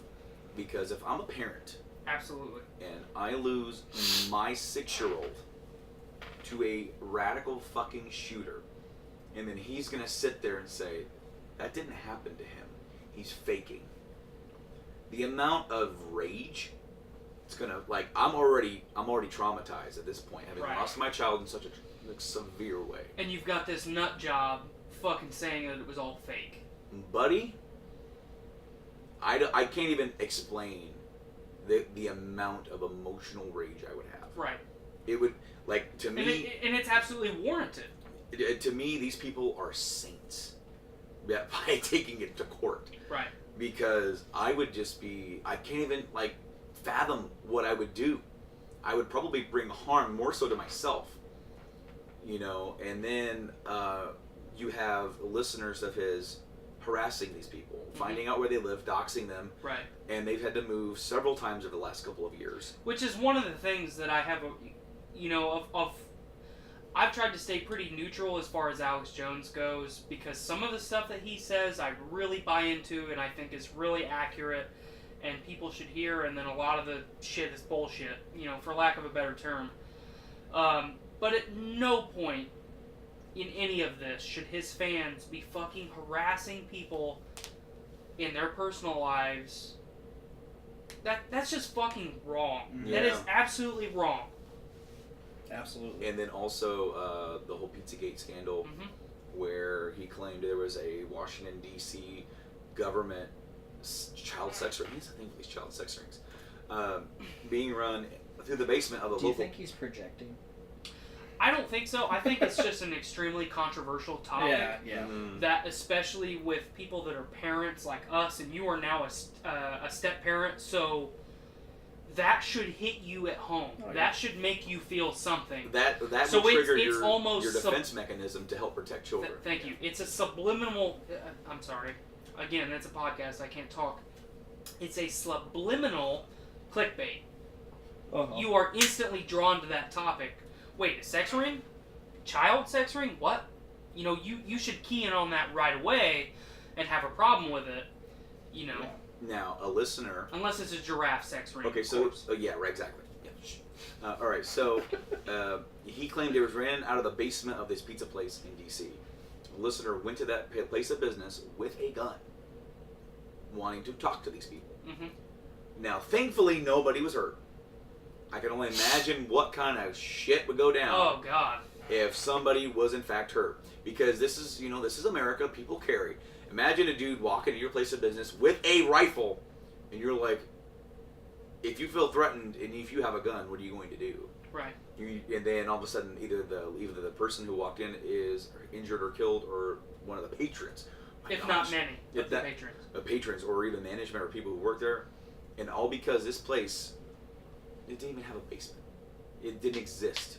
It was a fabrication. Completely. It was something that he ran with and kept hammering it home each and every day. And I can only imagine the shitstorm if somebody was hurt. Thankfully, nobody was. Well, and that's kind of a slippery slope in itself, because at that point, do you hold Alex Jones liable for that? He had to apologize. In my mind, I would hold him liable for that, because he is inciting violence in other people. So and that is one reason why I will stand by the decision to remove him, because it's not about views, it's not about politics, it's about that kind of shit. right. And that shit has happened, and it could possibly happen again, and it could be worse. Mm-hmm. Now the thing that okay, so after I realized kind of what he was and kind of what he did, and he made money off of people by driving their fears. Basically indoctrinating people. Well, I mean, he would make people feel like we need to rise up against our government, and Which I agree with. and they're going to come for us, and we need to live on the. We're going to be living in the wild, all of us with our guns. And he would get so raged up, he would end that segment screaming, and then the next segment would be him selling ready-to-eat meals for you to eat while you're living on the wild. He's making money. Right. I was like blown, like, oh my gosh, I get it. So I quit listening for a little while, and then I saw a video on his website. It was for the iPhone 6. Do you remember that? You remember that piece of device? Yeah. The iPhone 6. 2 decades ago, It's I been a long remember time. the iPhone 6. Well, anyway, so like it was pulling people's hairs when they would talk on the phone. So, you'd have your phone up here, and like the little like plastic or metal on the side of it, it'd kind of pull your hair. Well, they were claiming that there was a sensor in I here remember this that one. would scan your DNA and send it to the government. So basically, Apple equals government, which probably will happen at some point. But as of right now, they're two separate entities. But basically, just look forward to that Disney Apple Comcast merger, folks. It's gonna happen. Well, it's gonna because ruin the world. they already got your thumbprint on your phone. So they got your thumbprint, and now they have your DNA. They got it for everybody. Everybody, all you shills that are buying Apple. And the dude who was doing this video. It wasn't Alex, but it was it was on his website. Mm-hmm. And He was basically advertising. yes, exactly. And then he goes, "What do you guys think? I really like this, by the way. Like, it's really good. Is Apple really doing this? You guys decide." And there was a poll. And I'm like, break the fucker open! Yeah, crack that bad boy Crack open. it open! Let's Let's see fucking this do shit! this, folks. Let's bury this thing once and for all. Do these guys have a component in here that is pulling out hairs, and they designed it for that a little pincer? You know they were going to, and then there's like a producer in the back of the stage going, no, can't afford it. Yeah, well, okay. Can't afford another. Well, I number can't one, buy a fucking number 10 one, he grand makes, iPhone 6. he is worth like multiple millions of dollars. He can't afford it. We have YouTube channels that buy a phone to blend it or drop it off a high building. Or have you seen Or the ones where thousand- they drop them in like the fucking crusher machine? Yes! with Oh, all those are the new teeth? ones. Or That's the new big one. The 1,000-degree knife versus iPhone 6. Yes! The 1,000-degree knife, the little 1,000-degree iron knife ball. versus the fucking iron ball. Yeah. The hydraulic I presses love were the- big for a I while. love the 1,000-degree knife. You're a 1,000-degree knife. You're a But- 1,000-degree knife. You're so You're a hot. belligerent fuck. I just called you hot. What? I said you're so hot. I'm so uncomfortable right now. Giraffes. Giraffes. You know what? All right, so there was a guy that used to work with us. Yeah, he was a Mexican dude. You butt fuck giraffes. No, hold on now. I'm not sure what he does in his. I really like giraffes. I don't know If what it was this guy Marco, then does in his leisure I time. actually don't like giraffes. I think they're terrifying. Yes. If it was Marco, then yes. Well, no, it wasn't Marco. It was Oh, some yeah. other dude. He was a Mexican dude, and he spoke very little English. But I taught him plentiful amounts of words that he will need to get by in life. Like, Yes. I have to pee. I taught him FREE. That spells free. Creditreport.com, baby. I taught him I'm loving it. I taught him a lot of these things. Okay. I used to remember that whole jingle. I used to be able to fucking lay that whole jingle There out. were the so whole many of fucking those, man. The whole That little fucking band. theme song. But he had nicknames for everybody. Chilling in my new car. This one's me. Freecreditreport.com, baby. He even did a little mouth movement. Yeah. When he kind of bit his lip after, like, I nailed that take. Yeah. Well, his nickname for me was Gaddafi. And that's like giraffe, which is ironic as shit. Huh.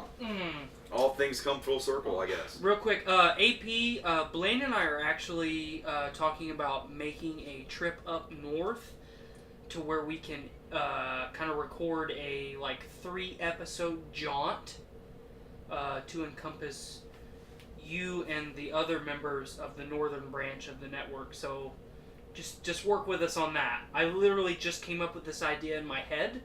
Yeah. So when I say that we've been talking about it, we have literally We are just literally been talking about it right now. As But per it's something that Blaine and I need to do, Oh, especially after the last poor report. I really need to get up there. I really need to hang out with you, so we can talk some stuff one-on-one. Because I kind of want to invest in the poor report. We need to And Poor Entertainment, we need to talk some one-on-one. So Poor Entertainment dropped today. it did. Tuesday, for those listening on You're Thursday. fucking Tuesday. Hopefully it wasn't a poor showing. Ooh, nice fucking pun, my man. All best of luck in your new venture there, poor boy. I'm really looking forward to it. His first comment was, Brandon! Why? So, real quick, just to kind of, on a lighter tone, before we segue to something else, has anyone here seen The Meg yet?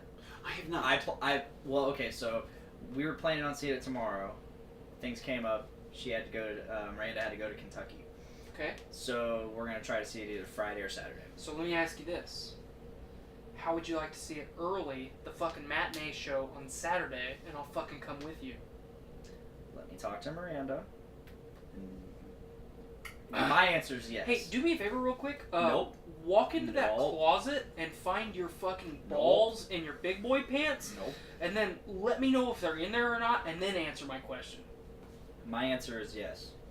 Gonna see what she Is wants it to yes or is it yes? do. Yes. Yes. I want to see what she wants to do first. That's fair. If you guys want a fucking third wheel, I will totally fucking jack off for 2 hours, just Jason Statham in a giant shark. I've heard good things about it. I have also heard very good things about it, so I'm excited to I see especially heard some good things about it on Poor Entertainment it. today. Woo-woo! Second plug. You're a fucking plug. Maybe I am. So I've heard like it's a really dumb movie that knows it's a really dumb movie. So In the best of ways. my good friend Andy, this is how he laid it on to me. Remember when we were kids and you would be home by yourself, jacking off potentially, and you watched like Giant Shark versus Giant Octopus, which then was a marathon and turned into Sharktopus versus Dino Croc, and then that immediately fucking rolled into Sharkto Dino Croc Puss versus Mecha Shark Dino Croc Puss. You know what I'm talking about? Like all those B movies. All those those are like E movies. That all fucking tied together, but it was Yeah. one after another. It is a good version of that. That's how it was relayed to me, and that kind really, of what I gathered. that fucking really resonates with me because I fucking remember, like no shit, I would be at home, you know, summer break, Christmas break, whatever. It didn't matter. You know, the weekends. When I was a kid, I got up really early on the weekends so I could maximize the time that I fucked off. Oh yeah. You know, fucking like 3:30 in the fucking morning, I'm up. I went to bed at fucking midnight. Or I maybe got an up hour 7. ago. It just depended on the day. But 3:30 in the fucking morning up, I'm watching fucking Antiques fucking Roadshow. I might jack off 7 times, and then I'm gonna fucking crank on a B-movie sci-fi fucking marathon. I might watch about 4 hours of the fucking Twilight Zone. Do you guys remember Monster Vision on TNT? Fuck Yes, yeah, absolutely. Where they just showed nothing but old ass Godzilla movies. Okay, remember Sir Arthur Conan Doyle's fucking Lost World? Yeah. On fucking TNT? The TV series? Yo, Oh, fuck yeah. yeah. Oh yeah. With the fucking beautiful sweater meat. Oh yeah. Oh yeah. Fucking fighting dinosaurs and fucking Land of the Lost shit. Yeah. All of that. Okay, so Mystery Science Theater 3000, anybody? Fuck yeah. Okay. Yeah. So, but anyway, that, all of what I just said, a good version of that is how the Meg was kind of conveyed to me. And I'm a big Jason Statham fan. Oh yeah. I was just talking. I think I was talking to Jennifer about it. Mhm. Shout out Jennifer. Yeah. I was talking to her. I was like, I'm so glad he's in a movie. It's been a little bit. I think the last movie, besides Fate of the Furious and Fast 7, the last movie I saw him in was probably Homefront. Excellent movie, by the way. Yeah, and I think before that it was the last Expendables movie. Mm-hmm. Before that, well, you know, he's getting to be an older guy. He's also not a very large guy. He's about our height. Yeah. As most British people are. Right. Well, no, a lot of British people are tall. He's really short. They got some of that fucking Anglo-Saxon in them. if you guys, if any of you fans out there want some Anglo-Saxon in them, call me up. But please first order the heritage shirt. Yeah! Or the true heritage shirt linked in the comments. Here. Yeah, I had to be fucking creepy at least once this show. So is that Besides like- butt fucking Is giraffes. that almost like the shiny version, like Yes. like a Pokemon? It's the Mega Evolution. They I do want to talk Pokemon Go with you right after this. Okay. Don't let me forget. So they added Mega Evolutions to Pokemon Let's Go. That is one of the things I want to talk about. Spoiler alert! If we can fucking finish Jason Statham, for the love of God! Are we gonna finish him? Yes. Both of us. He'll be Together. so drained. I don't know that. Together. I don't know that he will enjoy it, but we are gonna finish him. So yeah, Kill us. maybe. He's probably a really inept guy. He's just a really nice guy. He's Like- very well rehearsed. He just fucking like rubs your back and like gives you one of those pats on the back. You're doing a good job, guys. You're doing a really good job, guys. Thank you. He kind of strokes that gruff that he always has. Like he never shaves his face. He's It's got always a permanent 5 o'clock shadow. It's just Oh, fucking it's great. gruff all the time. It is absolutely great. He's like rubbing his head and fucking his stomach at the same time. Like, I don't know why I'm doing this, but I'm really enjoying It feels it. really good. Feels really good. But yeah, so definitely talk to Miranda. Let me know. I like cornered my wife yesterday, and I was like, "Do you want to go see the Meg with me?"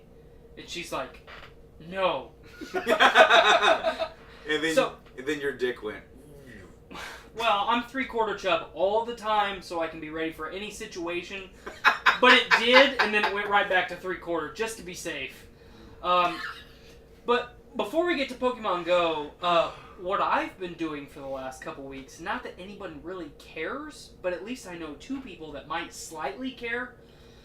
I've been working a lot, and fucking Shark Week, my man. Shark Week. So, when I was a little boy, I wanted to be a fucking marine biologist. More than Same. anything in my fucking life. I like squid. Okay, Blaine likes to butt fuck squid. They don't even have anuses, but he likes to make one. He likes to make them ink. Yes. They're very malleable. So you put them in you your can make ass. a butthole. Okay. Anyway, so They're like those. the fucking wiggle. I call them wiggle worms. The fucking child's fleshlight. they're like the little worms that I fucked. Yeah. So anyway, so when I was a kid, I wanted to be a marine biologist more than anything.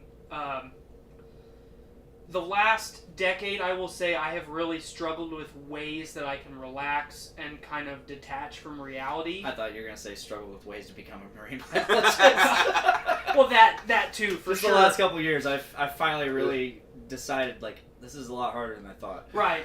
I mean, we do live in a landlocked shithole of a state. But anyway, so that was what I wanted to do when I was a kid. You know, when everyone else was saying, I want to be a fireman, and I want to be a doctor, and I want to be a police officer, I want to fucking scuba dive in the ocean and swim with sharks and shit. That was me.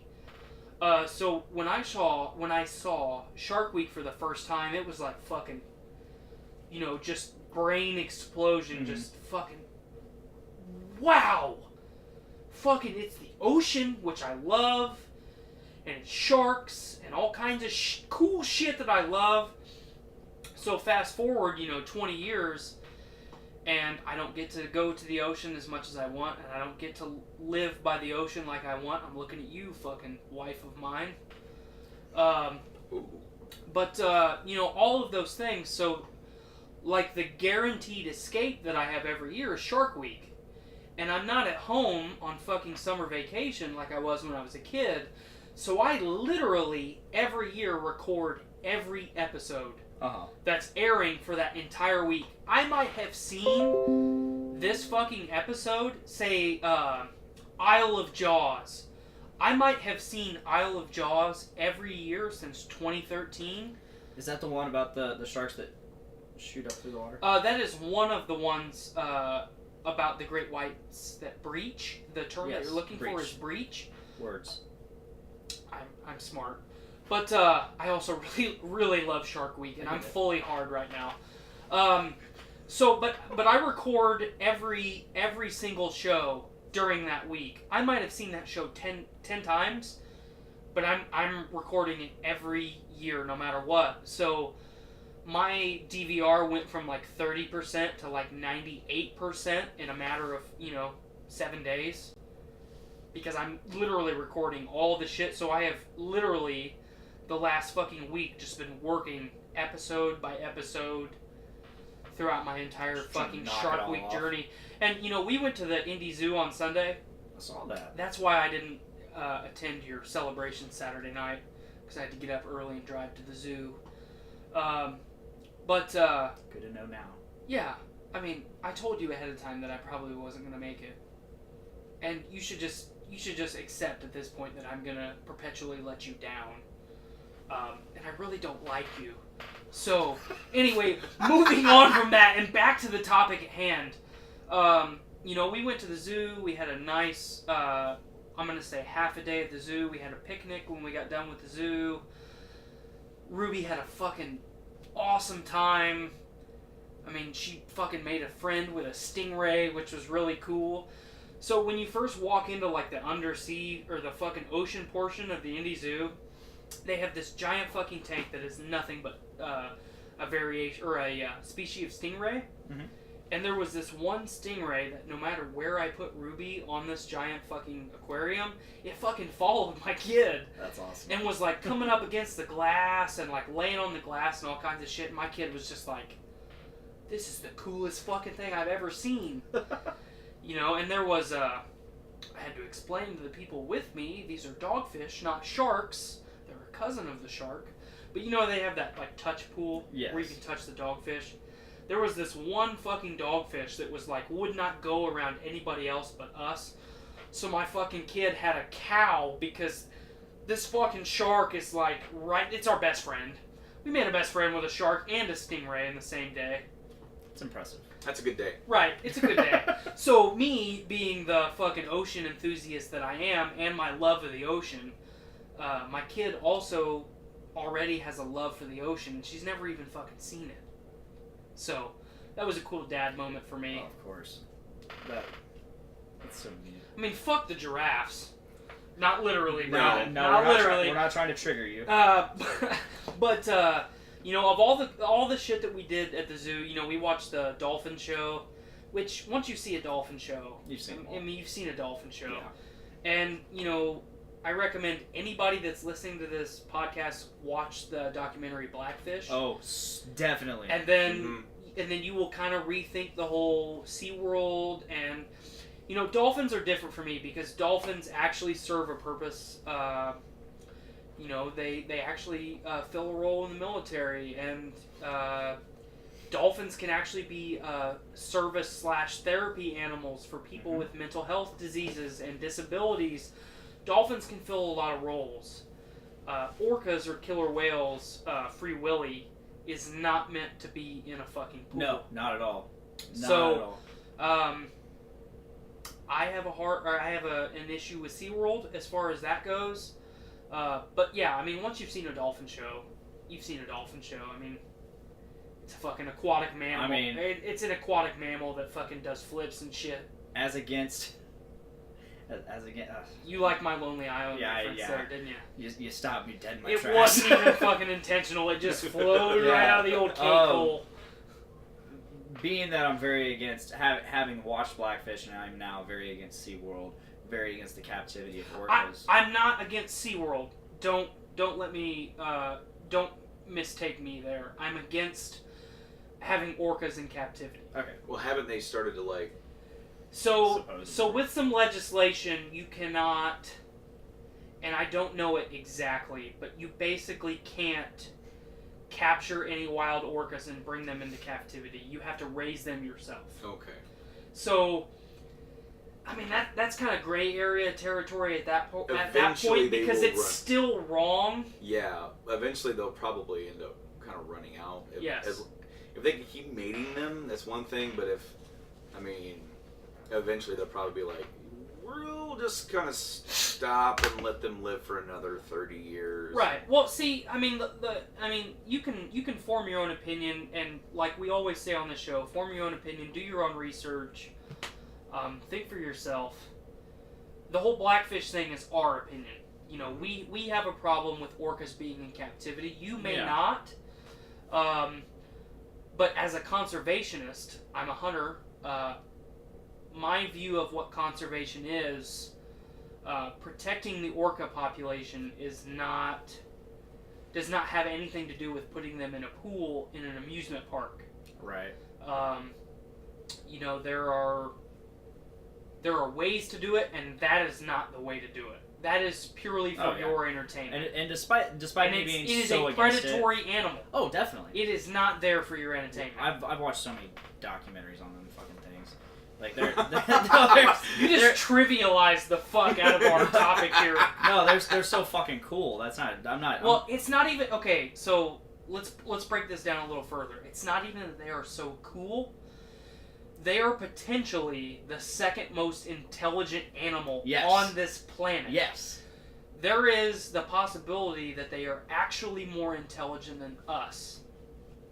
There are theories circulating. Each pod has its own language. Each pod has its own language. They have their own hierarchy and fucking pecking order, and they all hunt, like each pod hunts its own individual thing. And they all hunt them differently. Yes. So Pod A and Pod B might actually hunt the same animal, but they do it entirely different. They are completely unique animals. Their brain is about 10 times the size of our fucking brain. The one I watched. They are fucking woke. This pod was right. Thank you. This pod was pop culture reference 2018. Fucking give me a gold star. This pod of orcas was hunting stingray. Mm-hmm. So the two of them swam down to the bottom where it was hidden underneath the sand. One of them used its blowhole to blow it out. The other grabbed it with their mouth by the stingray. Not with their ass. Yes. They grabbed it with their mouth. Preferably. Or their hands. Thank you for really fucking theater of the mind describing that for us. Okay, so orca grabs this stingray with its mouth. And then the one that just blew it out fucking eats it. I just saw like an orca street shark. Yes! Remember that? God, I missed that show! God, I missed that show! Real quick, before we continue on orcas, what's your favorite shark, Blaine? Real quick. Tiger. Okay. Brandon, what's your favorite shark? What's his name? Slamu.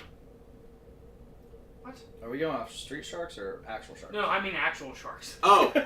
Like actual species of sharks. I was on street sharks. I almost had a stroke just now. I mean, don't get me wrong, I fucking love street sharks, but... Slamu? What the fuck are you talking about? I'm talking actual fucking... Oh. Wait, wasn't Slamu actually an orca?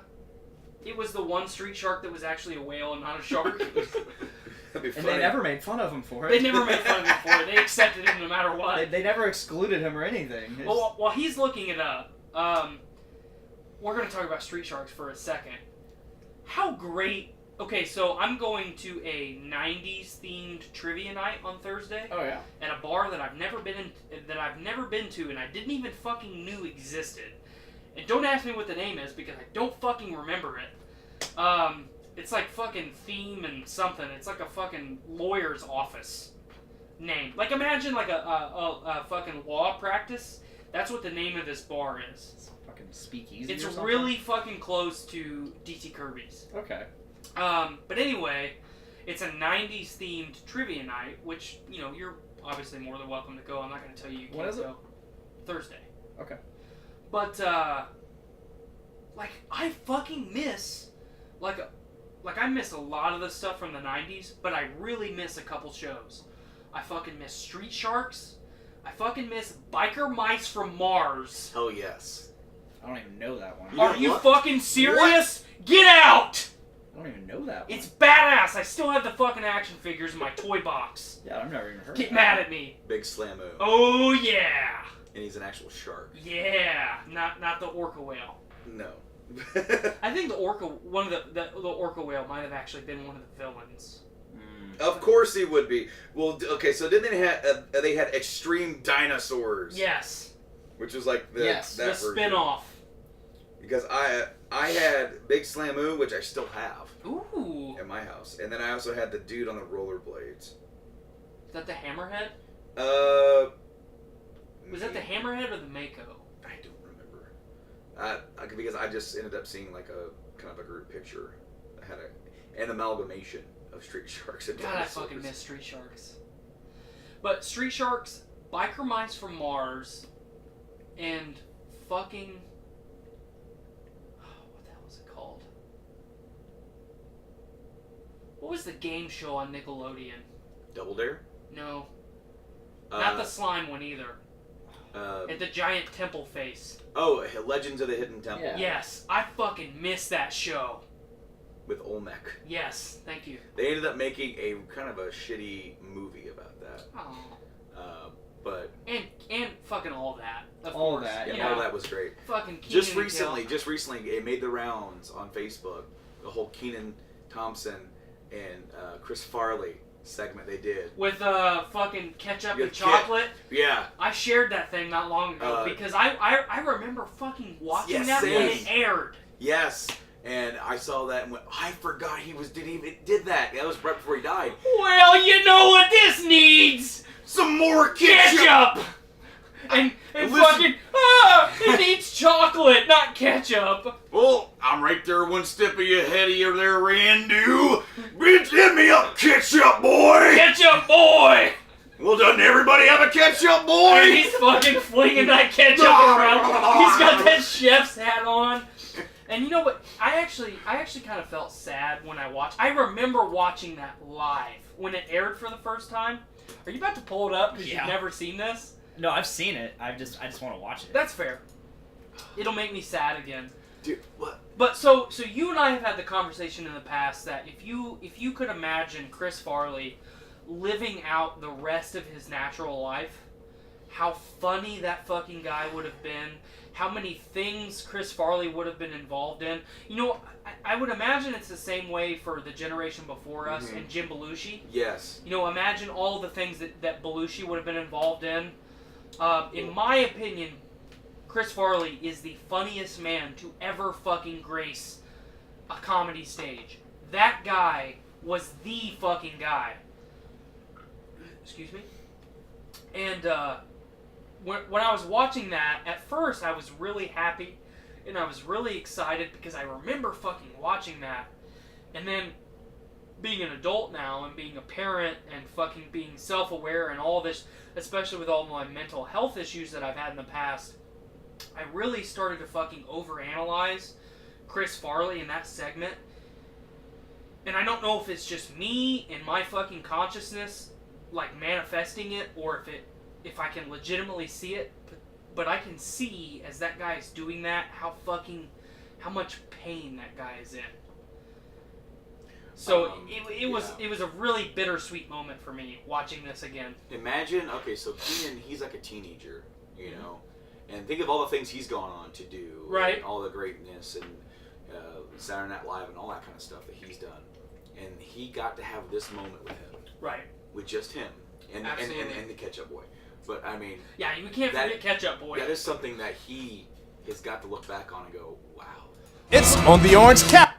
Especially look at Matthew Perry and in Almost Heroes. Mm-hmm. Oh, You know, he got to do that with Chris Farley. That was one of the last movies that was the last movie that Farley ever did. So, I mean, and Matthew Perry's an underappreciated guy anyway. I I think. agree. You know, I just saw an SNL skit. It was called Sarcasm 101, where they're in college and it's a whole class on sarcasm, and it had Norm Macdonald in there, and he plays like the class idiot. If you guys ever get a chance, look that skit up. It's Yeah, I'll definitely look it up. It's right during the big, Friends and all that stuff going on. But it is hilarious. Norm Macdonald is the perfect idiot. He cannot get sarcasm right whatsoever. Right. And he's like he just at some point there's this girl where he's like, all these guys are dogging on this girl. He's like, can she take a bath with me? Like, what? No. Like, that wasn't even. What? He goes. can't you take a bath with me? He brings it up like 4 more times. Anyway, Yeah, I'll definitely look were you that up. up. To play this? Let's watch Yeah, it. let's fucking watch Couch with the cast of all that. Cooking with Randy. He's a master chef all the way from Chicago. Please welcome Chef Farley. How to do, Randy? So, can you guys talk about what it was like to work with Chris Farley? You were in the sketch. What would you think it would be like? You know what I mean? It was amazing, same and talented. This here is a 7-layer chocolate cake with a chocolate mousse. It was shorter. All right, here we go. And now, Channel 106B presents live from his own kitchen, Cooking with Randy. Hi, I'm Randy, and this is Cooking with Randy. Hi, Randy. Now, today I have a special surprise guest for you. He's a master chef all the way from Chicago. Please welcome Chef Farley. How to do, Randy? Hey, how to do there, Chef Farley?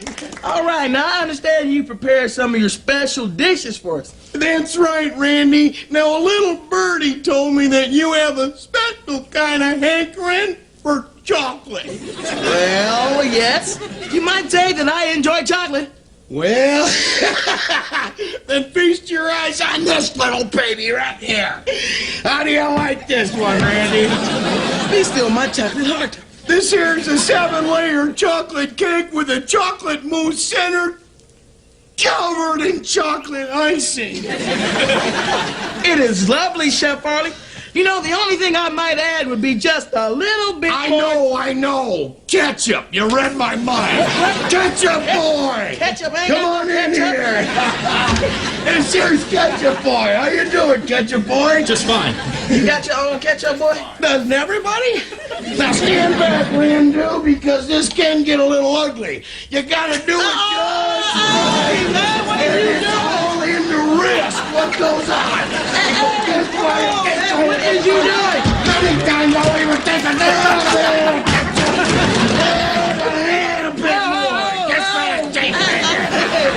Hey, man, what are you doing? I wasn't talking about ketchup. We're talking about ketchup? Well, don't knock it till you try it, Rando, because this stuff is good. No, nasty. Nasty? Look. I think I ought to explain how we do things here in Randy's world. You know what I'm saying? Take it away, Randu. Thank you. All right. You know all this shit Now, is improv. I believe it is safe to say that everybody loves fried chicken. Well, you bet your fanny I do, Randy. Now, here we see 14 legs of beautifully fried, crispy, crunchy chicken. Right here. Now, the only thing left to do to finish off the heaping beautiful plate of chicken is add a heaping helping of ketchup. I know. Hold on, Randy. Ketchup boy, come on out here. Ketchup boy, come on out here, Randy. You and I think alike. I don't want to.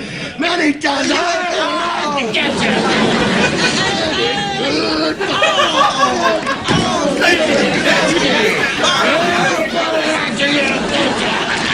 Everybody loves a little ketchup. Is that what you said? No.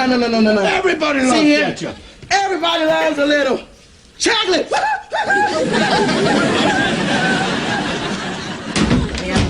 Oh! There we go. That's pretty good. Hey, take this ketchup, boy. You know, chocolate ain't half bad. Not half bad. Get out of here! You're fired!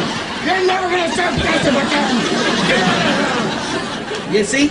You can't beat chocolate. You can't beat chocolate. Randu, I'm worried about you. Look, Ed, you've been eating chocolate all your life, and all you got to show for it is a new crop of zits. I'm worried about you.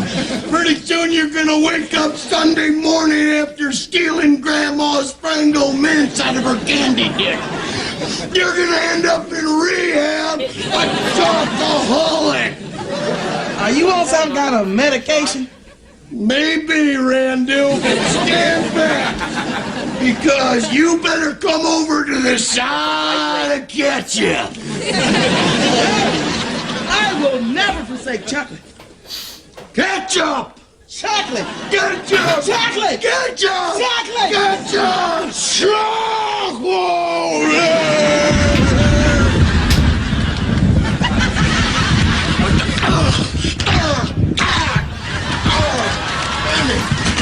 Done here? What's happening here? You have aroused the chocolate gods. This is scaring me a little bit here. What should be? Yes! It is raining chocolate! Eat with me! Ollie! All right, Randy, don't mind if I do. All we need is a little bit of ketchup on it. Come on, Randy, enjoy. Hey! We're out of time. So, until next time, see ya! Come on, ketchup,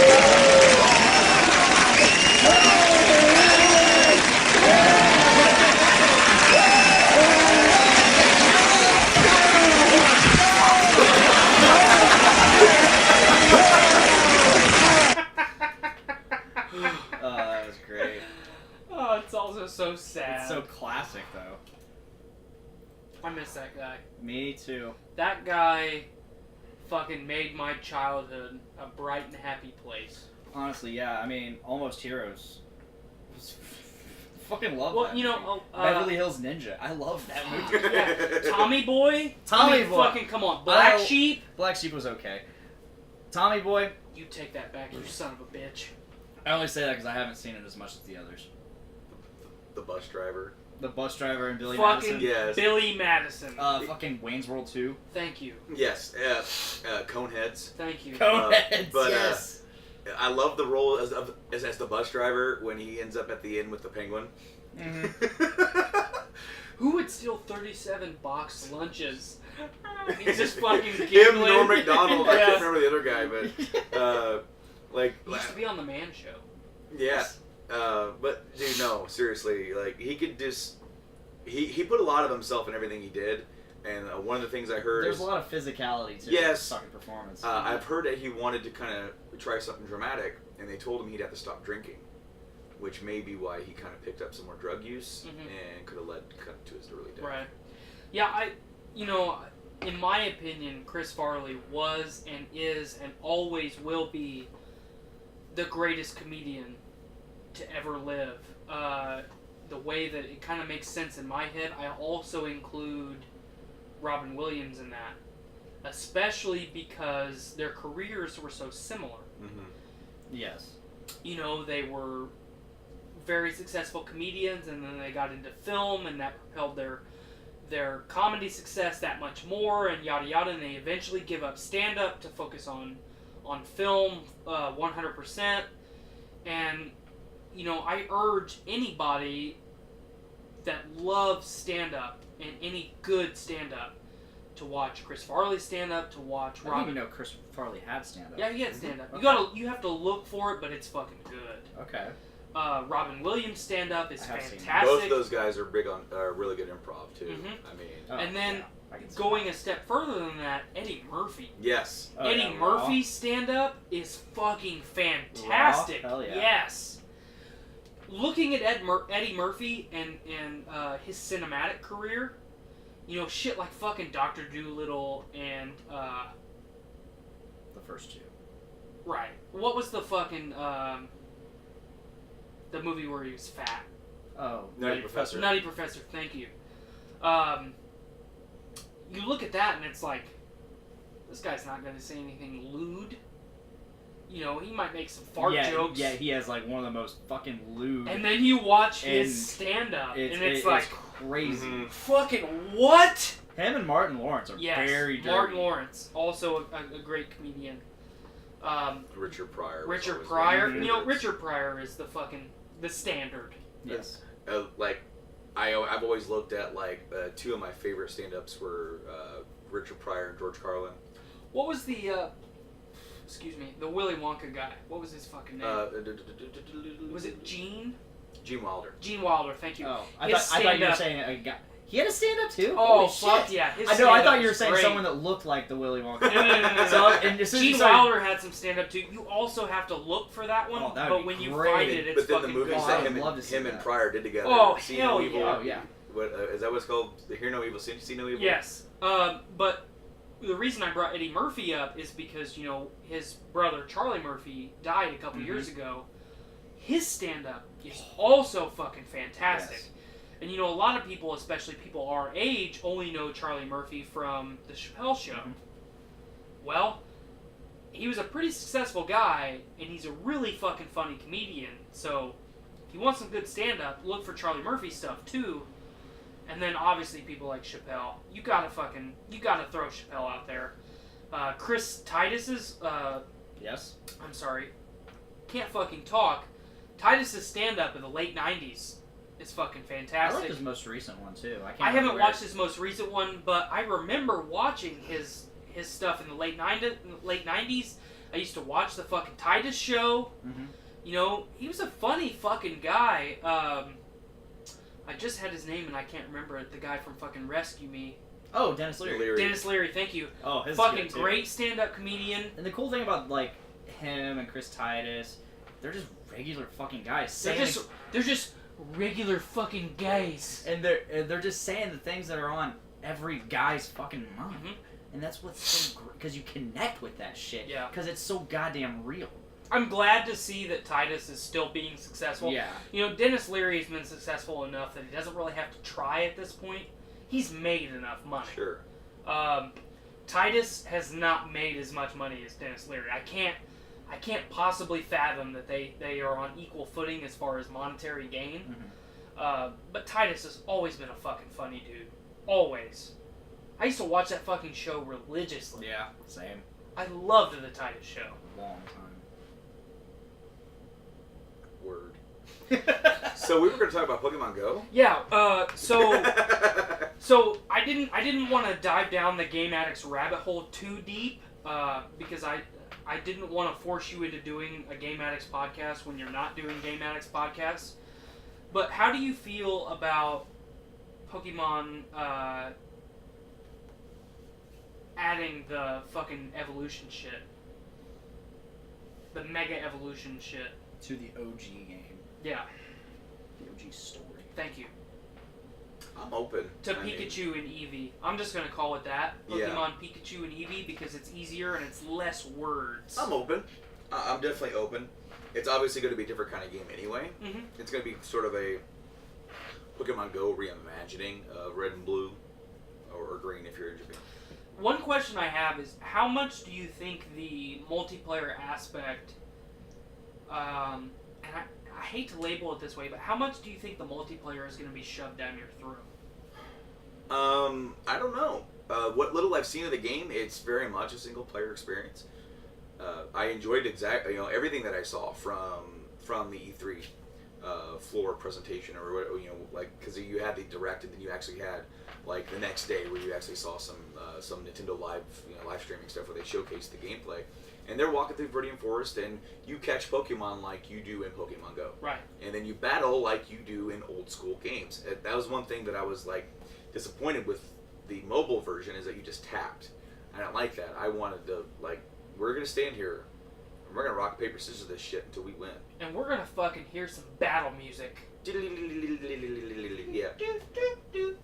I'm super excited for that game, and in a way, I like the fact that they're taking the risk with this. It has led to a kind of a resurgence in Pokemon Go, with all the updates that they've been doing to it, with the whole trading and everything. I've been playing. Have you? That's awesome.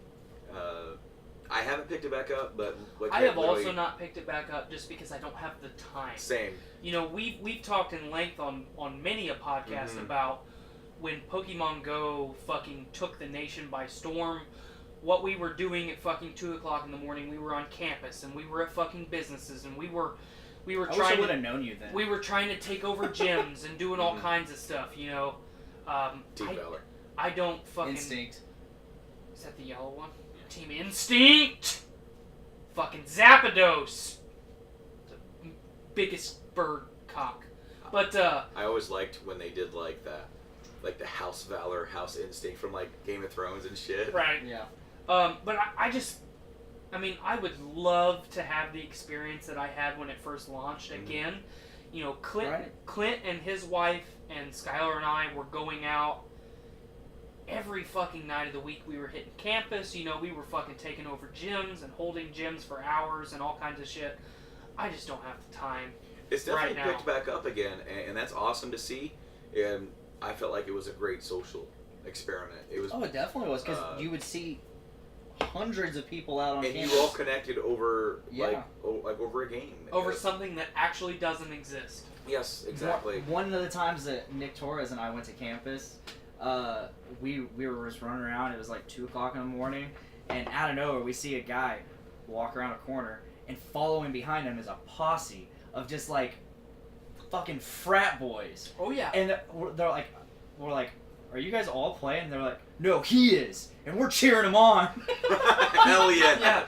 Well, so we were right in front of one of the engineering buildings at Purdue, and there was Clint, his wife, myself, Skylar. We came around the corner and went to walk down one of the handicap ramps because there was literally a drove of people going up the stairs, and one fucking guy runs up to us, and it's just 4 of us going down the ramp and all the people going up to the ramp. He runs up the ramp to us.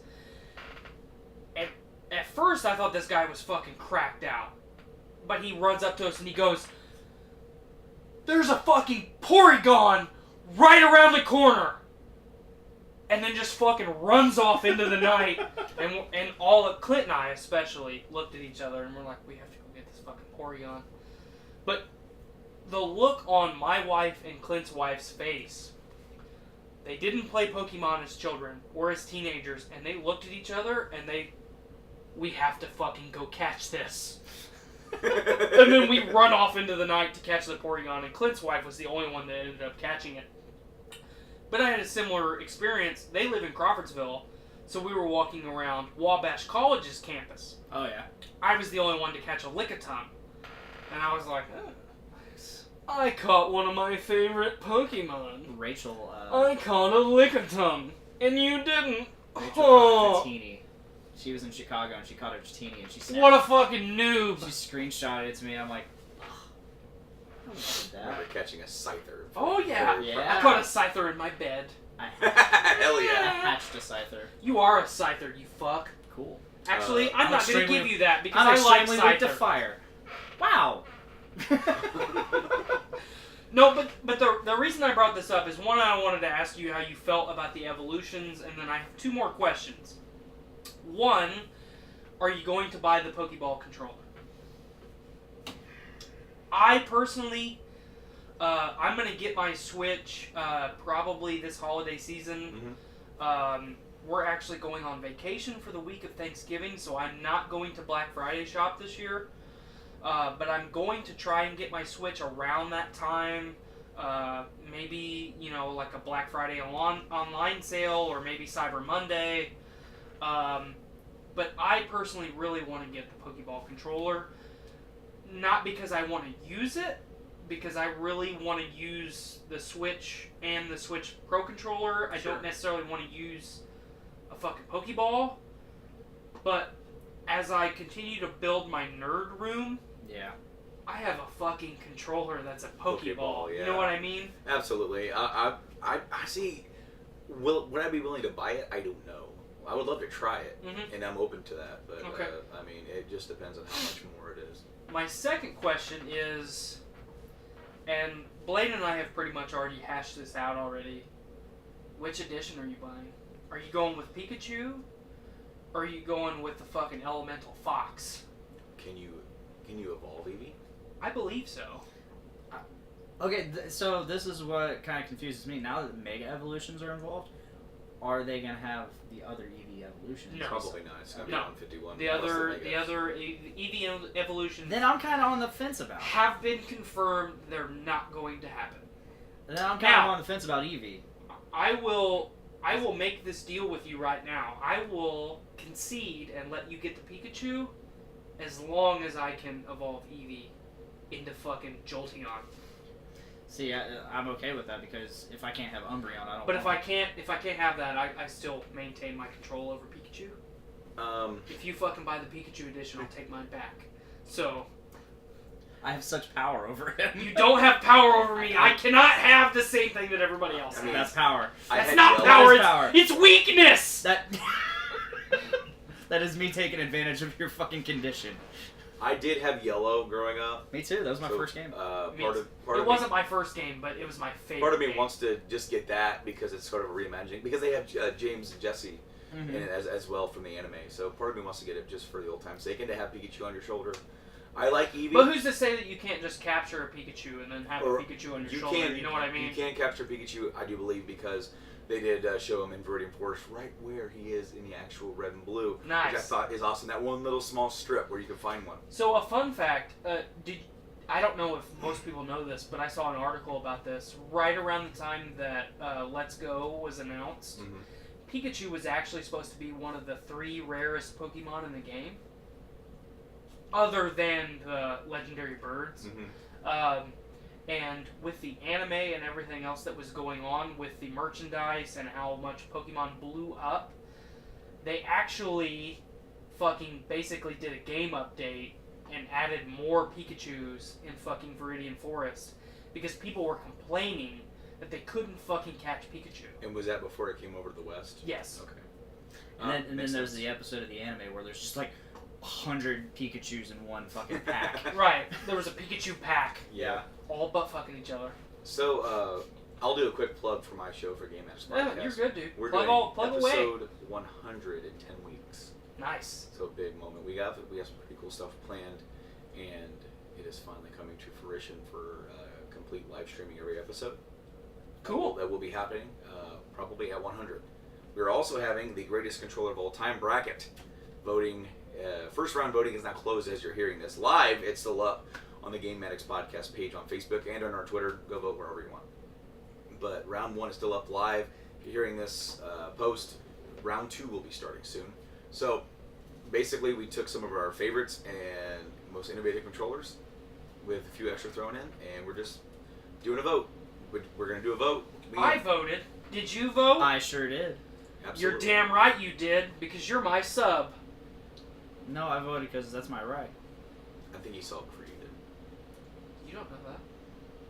I was a B-dubs when I did it all. Like, no one, he literally no one cares. He liked and shared it before anybody else did. Yeah, I didn't like and share it before anybody else did. But I tried. Yeah. I did like and share it. Effort. I didn't like and share it until like yesterday, so it's okay. Way to go, Nick so, Maxon. So real quick before we segue away from Pokemon, my wife comments in the status, remember that time I caught that huge flower in our kitchen? I don't remember its name. Vileplume. It was Vileplume. And she did. And I remember this vividly. It was at our rental house on the south side of town. So I caught a scyther in our bedroom like a week before that because there was a big field behind our house because they were still building houses, so there was a lot of Pokemon in that field. So fucking 1, 2 in the... Their habitats hadn't yet been disturbed. Right. 1, 2 o'clock in the morning, we'd fucking hop in her Trailblazer and go drive around the neighborhood and fucking catch Pokemon. Like 1, 2 o'clock in the morning. Like, we would wake each other up like, hey, let's get... not like, hey, let's get busy, you know? Like, hey, let's go catch some fucking Pokemon. You know, some fucking pocket monsters. And I'm not talking about my penis. But, you know, so... I'm pretty sure that I was cooking dinner, or we had just finished dinner and we were cleaning up, and I was in the other room, and she fucking just goes nuts. She's like, look, I don't know what this thing is, but I want to catch it. And I was like, oh, that's a Vileplume. It's a fucking nasty flower. Catch that thing. And she fucking caught it. I tried to catch it, couldn't catch it. She caught that motherfucker. So, Clint's wife had the Porygon. I had the fucking Lickitung. Skylar had the Vileplume. No one else had a Vileplume that we knew. So, fucking gold star for her. So, before we segue away from Pokemon, I've got one more quick question for you, Branden. Do you think, and this is just personal opinion, not based on any, excuse me, not any of the information that we have thus far, or Pokemon Go having its resurgence that it's having right now, do you personally believe that Let's Go Pikachu and Eevee will kind of reignite the fire that was there in the 90s for us? Do you think it will be that big? Because I stopped playing at Crystal. Okay, so I didn't play. Nice. What'd you just catch, play? A Swellow? Or no, it's a Talo.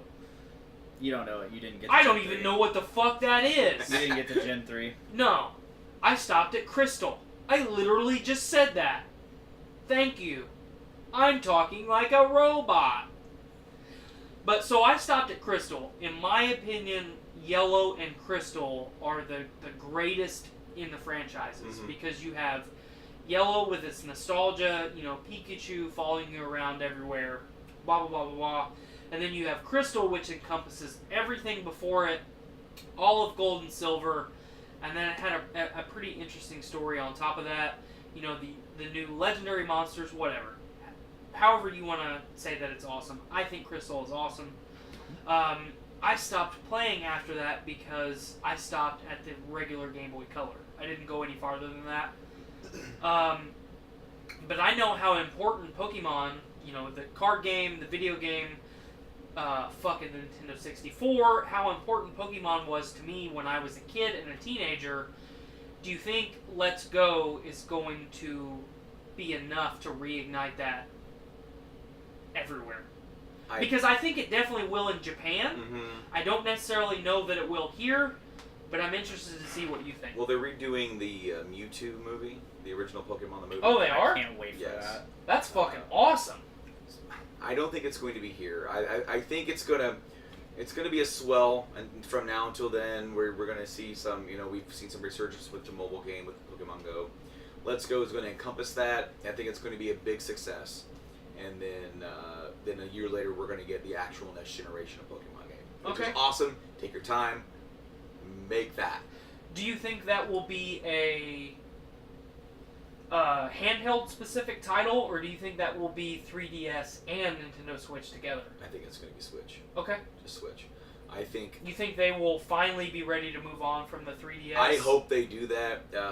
They say they're still going to continue on with 3DS. I think it's time to start pivoting. Okay. And have this be the first one that isn't on that system. Well, because the 3DS is still selling well, correct? Yes, it is still selling well, but like the Switch is starting to lose a little bit of fire. And that's the only reason is just because there isn't any big killer app at the moment. Besides Octopath Traveler. Octopath's killing it. They sold 1 million. That's awesome. Congratulations. I will tell you this for a fact. The first 2 games that I buy for my Nintendo Switch will be Let's Go Pikachu or Eevee, depending on what Blaine and I decide, and Octopath Traveler. That will be the first 2 games that I buy, and then Bomberman will be the third. Okay, so I'll get Bomberman. So you launch with Prep. Fuck yeah! Let's get a boop here. Boop. Dude, that Bomberman game is fun as shit. Yeah. Yeah. But okay, so you launch with Breath, and then at the end of the year you have your new Mario game, Mario Odyssey. It's a great game. And then you're coming into the next year. You have Kirby. I'll definitely get Mario and Kirby, exactly. No doubt. And then of course, the port or enhanced edition of Mario Kart 8, which is still like an amazing Mario Kart. Right. My wife told me that I don't have a choice. I have to buy that. I pretty much have the same choice. And then Smash Brothers for sure. Yeah, I've got to get Smash Brothers. Dude, that 103 levels, 800 music tracks. Okay, every character that's ever been in the game, plus Simon Belmont and Richter from Castlevania. And Knuckles. And Knuckles. Okay, yeah. Duper Mash Bros. Duper Mash dudes. So he went to say Super Smash Brothers one day, and he went Duper Smash, and went, did you just Sega out on me? Did you just do Duper Mash Bros? Featuring, so it's Duper Mash Bros Ultimate. And Knuckles. And Knuckles. Is Knuckles going to be in Smash Brothers? No. He is a trophy assist for Sonic. Damn. Because I really want Knuckles. Oh, yeah. I like Knuckles better than Sonic, so I really want Knuckles. I like Shadow. Shadow is superior to Sonic. We don't need to talk about Shadow. He doesn't get the recognition that he deserves. But Knuckles is better than Sonic, and you just made me sad. Alright, so are we all in agreement that Sonic is Goku, Knuckles is Piccolo, and Shadow is Vegeta? Yes. Oh, for sure. Fuck yes. High five. Thank you. You don't get one. I got one. You don't. Can't change the past. Stop it. No, you. Aw, you got me. Darn. But no, obviously, Smash Brothers, especially with that, I actually, when they announced that they were including the full roster of characters from the original Smash Brothers game until now, there were some fans that were actually complaining about that. I don't know why that you would complain about that. Because you are going to, A, play the game from start to completion, and then never touch it again, or B, play it with your friends. You're all going to have your character, and you're going to have a good time. C, you're going to have the completionist player that goes through and finishes the story mode with, or the arcade mode, I should say, with every character to unlock all the trophies and do the challenge stuff. But we all have the character that we like to play as. Me personally, I'm either Yoshi or Lucario. Lucario is my guy. Star Fox. Star Fox is a lot of people's guy. I know a good friend of mine was a Donkey Kong guy. And I really liked Mewtwo. He could not play as anyone other than Donkey Kong. I've dabbled with Link and Star Fox a little bit, but I legitimately played in a tournament with a guy. We were in the final round where I was Lucario and he was Star Fox, and our match went on for almost 2 hours. It was that fucking competitive. It was that evenly matched. We were both fucking good at that game, But I don't know why anyone would complain about that big of a roster. Look at all the options you have. Yeah. I could understand maybe like, God, I don't know how to choose. I don't know who to choose now that I have this many people to choose from. But we all have that one fucking character certainly that's our character. So I don't know why you would. Yoshi, yeah. Yoshi's my dude. He knows what's up. Okay, so he's got that floppy debit working. Yeah, the floppy debit's going with the Wii Fit trainer. Yeah. And she does yoga. Oh yeah. So just she's imagine limber. that. She's fucking flexible. Yeah. All right. So there's also they're gonna have the original 64 and 64 levels, and they're gonna have the same visual style. Nice. So they're not gonna try and update them or anything. I like that. I really like that. Yoshi versus Metal Mario. I'm so excited for getting a Switch and all this. Me too. I really am. I've been like ever since it came out. Like I've been wanting it, but had no way to justify getting it because there's no games unless I wanted to get Skyrim for the 8th time. Well, no. Let's take a second. Let's rephrase this. There has been a lot of games. No games that I wanted to play. Wait a minute. Let Daddy finish talking. There's been a lot of games. There has just not been a game that has struck the chord with you enough that says, okay, I'm going to buy that now. And I was the same way, especially at launch. Why would I spend $300+ on a Nintendo Switch when I could just buy Breath of the Wild for my Wii U that I already have? Yeah. So I did that. I got Breath out of my system, reference the Game Addicts episode where we talk about Breath of the Wild, like, the majority of the episode. I loved that game. I had a good experience on my Wii U. I didn't need to buy a Nintendo Switch.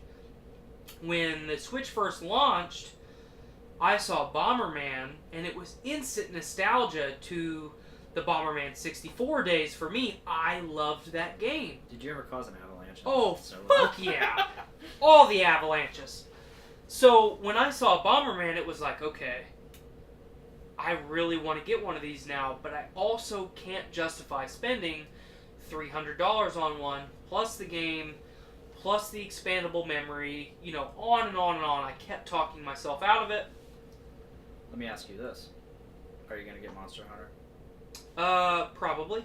Especially knowing that you are also going to buy a Switch. I thought you said knowing that I'll buy Monster Hunter. I was like, No. I don't know. Especially knowing that you are going to buy a Switch around the same time as me, it would make sense for us to get Monster Hunter together, you know, when we're ready. Yeah. But at the same time, later in the year, we don't know what's going to be added to Monster Hunter World. Yeah. And we both, you know, you less than me, have taken a long, and I think long-deserved break from Monster Hunter World because we pumped a lot of game time into that game. I am looking forward to the time that I dive back into it. Where I stand right now, I want to wait a little bit longer and see what else they add to the game. I'm disappointed that I didn't get to do the Kolf Taroth stuff. It pops in every now. It pops in every now and then. Right now, we're doing Behemoth from Final Fantasy, which is also something that I'm excited to do. But He's a bastard. But I am so busy right now. I have to be really selective about the time that I spend just dicking around. So right now it's Shark Week. I'm also playing Pillars of Eternity, the Definitive Edition. Other than that, I don't really have a lot of time because I've been working so much. But when Monster Hunter comes out on the Switch and we both have one, I don't see any reason that we don't both get it. Yeah, because that is a generation of Monster Hunter that I missed out on. Yeah. That you got to experience. And I wasn't a fan of. You weren't a fan of, but you might be a fan of with you and I working together and playing it. And we don't know what they're going to tweak, what they're going to change. You know, they might update it either graphically or physically a little bit. It's definitely upgraded graphically. So that might be a little bit different. Because you can play it on your TV. Right. It might be a little bit different of an experience for you. So I haven't quite decided yet. Like I said earlier, I really want to start with Pokemon and Octopath Traveler. I have done my absolute best to stay spoiler free on Octopath Traveler. I really want to go into that completely blind and just do my own thing. What I'm really what I'm really hoping happens is they see how much success, you know, obviously they already know how successful Octopath Traveler is, and you might chime in here, Brandon, but how fucking awesome would it be to get a Chrono Trigger on the Switch? You know, the 3DS was the 3DS port was very successful. Octopath Traveler is being very successful. We know that North America has a want and a need for JRPGs, especially really well done ones. Please go play I Am Setsuna. Thank you. Yeah, definitely. We talked about that on that episode that Blaine and I were on. I have started playing it. It's Chrono Trigger. It is, like, the story is obviously completely different. Right. But when you get into the gameplay and the battle mode, they've added a few things to, like, where you're, instead of buying weapons, you're collecting medals and stuff to upgrade your weapons. It's cool. But you have your attacks. You have your combined attacks. And I'm like, wow, this is like unabashedly Chrono Trigger. Right. Which is amazing. And I would hope and to get a remake, just all you have to do is just take the engine you already have for, like, and that would make me happy. Take that engine that you've already had for I Am Setsuna. Take all your visual stuff that you already have kind of like laid out for you in Chrono, and just make it. Well, who's to say? And I obviously don't work in the industry, so I can't say how feasible it is. But who's to say they don't just port the 3DS version to the Switch? It's technically possible. The Switch is obviously more than capable to run anything that's on the 3DS. Absolutely. Well, so, and that was the regular DS version. Thank you. Of Chrono Trigger, and the only thing that they really added were the cartoon or anime FMVs, and also the dual screen allowed you to be able to have a touch control component for the menus in the battle system, it actually cleaned up the actual like battle screen. My one criticism of Chrono is that the battle screen was a little scrunched with your menu. Right. So you kind of had to know what you were doing. Once you figured it out, you were fine. But then they just made that super simple. 3 characters: attack, tech, item. defend or whatever. Mm-hmm. So it allowed you to go, okay, so I know that if I do frog and moral, I can do a group heal.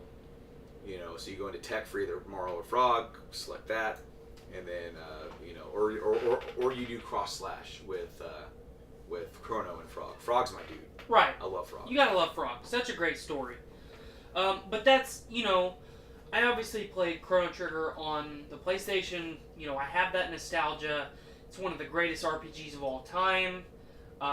It's got a cult following, and a lot of times when I see, you know, top 10 greatest video games of all time, it's so biased that Chrono Trigger actually doesn't make it in there. And it's a little bit disappointing for me, you know, because there are great games out there. You know, the Mass Effect series, the Witcher series, you know, on and on and on. Chrono Trigger deserves to be in the top 3. Yes. Literally every time. Personally, I would be more comfortable not including Final Fantasy VII. Let me rephrase that. I would be more comfortable not including any Final Fantasy in the top 5 as long as Chrono Trigger is included in the top 5. I can respect that. You know, obviously I think 7 and 9, maybe 10, depending on what way you look at it. I think those 3 definitely deserve to be in the top 10 of all time. But Chrono Trigger is that, with that much better of a story. Well, and what's awesome about Chrono is that it does so much with very little. It's Yes. such a short game in comparison. Mm-hmm. It's about a 20-hour experience. Right. And, you know, even less if you're blazing through. It has 13 different endings. Your main character never says a one word. He's got that link effect, and so all the stories around that, they cram so much exposition into that. If you're gonna look at, like, I've been replaying FF7 on the Game Addicts YouTube channel and on our Twitch. I've actually been pretty critical of the localization of the game, and well, I mean, the translation we already kind of know that that's bad. Right. But the localization, one thing, like, I think the story of FF7 is great, but the actual localization of the game to the United States or to the West, wow, it is so tough to really, like, if you go up to a random NPC and they say something, you're like, what did you say? Right. And, like, in what context is this? And that's part of the reason that, you know, we've talked about why I think 9 is a better overall experience than 7. Yes. You know, 7 is such an important part in a lot of our age groups' lives, because that was the first major JRPG that they played. That was the first Final Fantasy game that they played, you know, especially before 10. You know, 10's when we went to the next level. That was like the... Yeah. It's very typically 6, 7, because those were on 2 different systems and 2 different generations, and then 10. Those are the ones that people gravitate to as being their first or their best or whatever. When it comes to, like, FF9 was the 3rd one released for that system for the PS1. And by that time, like, even FF8 has some issues with some translation and some localization. 9, they nail it. They nailed it. They nailed it. I love the story was fantastic. Yes. There's a level, a place that you go to where it's called Conde Petit, where everybody in there has almost like a really hardcore. They're like all like these little dwarfs, and they all have like these Scottish or Irish accents, and they put that in the little speech bubble. Yep. And they have it spelled and hyphenated and like apostrophed in the exact way that you need. So you're reading it in that accent. Exactly. Subconsciously, you're not meaning to. And they're all you like are doing it without thinking about it. Awesome. They're all like radio, and they're all like hey, you cannot do that. And it's like you cannot. They spell it like cannot, like CANN, like AE. And it's amazing that they went to that level of detail. To capture that, because that, I mean, obviously that was such a large game that to add voice acting on that level on that system was just, it's not going to happen. Right, especially because, you know, it was a 4-disc game. Very long. It took 4 fucking CDs to encompass that game. Yeah, and it's just not going to happen. So they went above and beyond. When you interact with characters, you can understand them. NPCs, that world is so full. It is very full and it feels alive. Right. In comparison, FF7 is very difficult with that, and that is a detriment on it for sure. It does take it, and I can understand why people playing it for the first time would nitpick that and definitely poke that out and say, well, this game isn't as great because of that. And like, yes, exactly. Well, and that's one of the, and I've said it before, but that's one of the problems that I have with 7, because I went 9, 10, so I played 2 great stories back to back. One of them fully voice acted. Yeah. Or for the most part, voice acted. The cinematics were good for the so fucking deep. For the age. What? 10 is so fucking deep. Right.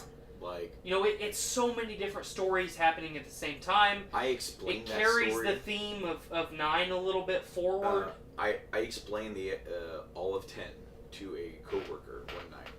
She's like, I was talking about games one night with her. And she goes, "Well, tell me the story of one of them." And just offhand, I started talking about 10, and we spent 4 hours that night talking about Final Fantasy 10 and these characters, and she was hanging on every word, and it was like, it got to the end, and I explained the ending, and she teared up. That's good. She teared up. She's like, "You mean they don't end up together?"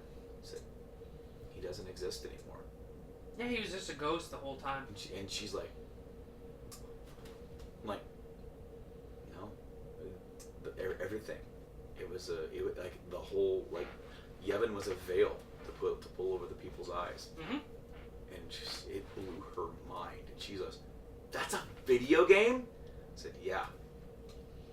Yeah, I think in the overall, or just the franchise, I think 10 is very underappreciated.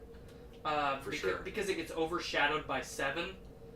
Yes, 10 definitely deserves some more, and I'm so happy that it has a more recent version on PS4. Oh, I love that remaster. I played the remaster. It's fantastic. I'm very happy that that's available. I personally really, and over the years we've had remakes on the DS, 3DS, or whatever it is, of FF4. I have every version of FF4 ever made. 6 doesn't get that same amount of love. 6 is another one that goes deep, and it's one of the few stories that is a true, what's the word I'm looking for? It has a full cast of characters, ensemble cast. Thank you. Instead of having a certain main character, which you definitely could argue that for that being Terra. You also have like all these other stories going on, and a lot of these characters could actually individually be a main character at any point in the game. Right. And that's something that they never would have been able to really capture or do since then. I think they tried a little bit with 13.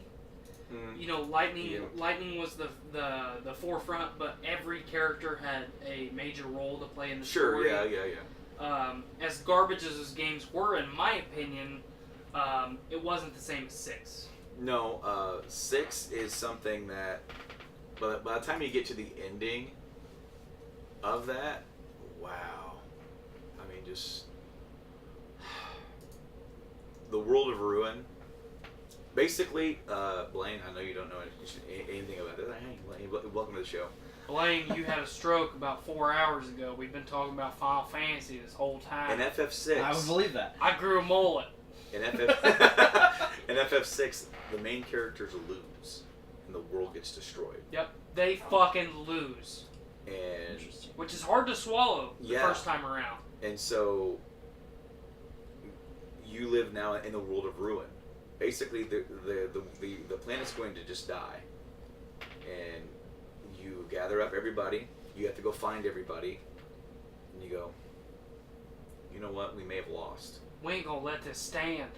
We ain't gonna stand for this." So they go back and fight him again.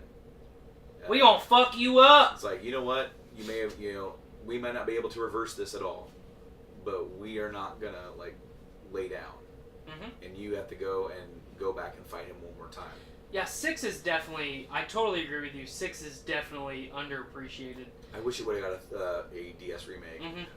They were on that roll. They did 3 and 4, and I heard they were going to do 5 and 6, and they had farmed those out to another company. And then out of the blue, Square's like, "Yeah, no, you're done."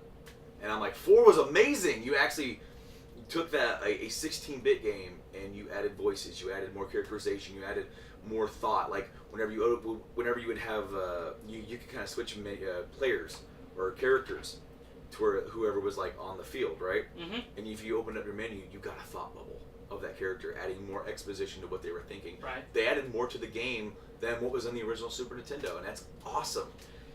You have to give Square credit, and I have my quips with Square, especially the last decade. Yeah, same. For sure. They've been doing some right with the, for some reason, like they do something like Bravely Default, and they do something like Octopath, and it's a massive success, and they go, what? Let's make a game that you have to watch a movie before you play it. No, we're not going down that rabbit hole. And if you don't watch the movie, no. you have no fucking idea what's going on. We're not going down that rabbit hole, Tyler. We're not doing I know. that. That has been a running joke on Game X podcast for like 50 freaking like a episodes. decade. So, but that's the thing with Square. Square, when they get it right, they are so good at putting together a story and a cast. And you might have a weak character. You know, Final Fantasy X specifically, there's a lot of love for Waka as a character. There's also a lot of hate for Waka as a character. Now, what I will say to that, his character can get grating, but he also has some of the most growth. Absolutely. Because he is one of the more indoctrinated people within that religion. Right. And then he has to see the fault in that, and he has to personally decide to stand up. And, you know, going a step further than that, you have a character like Kamari that is such a one-dimensional character. Oddly enough, voiced by the same guy. Right. I am there to protect Yuna, and that's all that matters. And then when you get to Gagazet, it's like, wait a minute. This guy is actually, like, multi-dimensional. He's not just a bodyguard for this summoner. He's actually important. He's actually seems relevant. so badass, and then he's the one that they all make fun of. Yeah, he's the runt. You know, he's small compared to everybody else. He's lame. Yeah, pretty much. No. I had to insult you when I could. But, you know, just Square is so good at telling a story when they want to do it. You know, you look at Kingdom Hearts 1, 2. I didn't play any of the additional games after that or before that or however you want to label it. I'm really excited for 3 when we finally get there, if it actually ever does come out. And I'm going to keep saying that because I don't know that it's ever actually going to come out. They are so good at telling a story when they put forth the effort. And it's all encompassing because when you talked about cast, writing, and all this stuff. Voice acting. On top of that, you know, the voice actors have to perform at Square's expectations. Otherwise, we got to do it again. We're going to keep doing it again. And think about before you had the voice, something to help move the mood was the music and soundtrack. Absolutely. In the first 10 games, less or so in 10, he kind of took a backseat a little bit. He did a lot of stuff, but Nobuo Uematsu is a freaking genius. To do 10 freaking games and like not completely utterly repeat yourself. Absolutely. Rip yourself no off. doubt. 100%. And in some cases like FF7 or 6 and 9 and 8 too, I guess like to an extent, he wrote a theme and wrote other music involving that one theme. So you hear that theme multiple times throughout the game, but it's done differently, or it's in a different key, or it's over here, it's doing this. But it's recognizable. It's like Star Wars in a way. Right. How like there's the main Star Wars theme, and you hear that same theme kind of like 6 different ways, in 6 different modes. But like he was able to convey just so many different emotions, and he had to drive the scene forward because you couldn't always do facial emotions, or you couldn't always do like the actors. You had the speech bubble, and then where the music went. Right. And that took you. Well, and sometimes it was absence of music. Yes. Absolutely. Kingdom Hearts. For sure. Anyway, are we going to be doing some sort of an announcement? Well, before we do that announcement, I want to thank Branden for humoring me on my Japanese fandom. Absolutely. and being my friend. Hey, I've missed you. It's been a long time. I appreciate that. I can't wait. I can't wait to have you back on Game Addicts at some point. I also miss working with you once every other month. That's kind of the way it went, but man, that fucking quarter went by so fast. Right, because we literally, like... Alright, back to talking. Literally, like, people actually, at one point, we were on 14, and they're like, they haven't stopped. Like, no, sir. We gotta make use of the time we have. Certainly. My, Mr. Beauregard. Those could have been podcasts. Absolutely, no doubt. But Blaine and I have an announcement for all of you listeners. Yes, I want to thank our guest, Branden, for being the good friend that he is and being the great guest that he is and will continue to be when we have him on again. And now we have something to say. So, we've been doing this for 50 episodes now. 50 fucking episodes. 50 episodes on the Journey into Comics I'm Network. sorry. Yeah, we're all sorry. We're sorry we put you through. For the love of God! I'm sorry I put you through the first 12 episodes of just me fumbling around with whoever I could get on the show. I'm sorry I brought Tyler on the show and now he's a co-host. Yeah, I do stuff every week. I'm sorry that you have to deal with Richard every so often. I'm an ass. And Cameron. His mouth has Down syndrome. He has Down syndrome. No, just his mouth.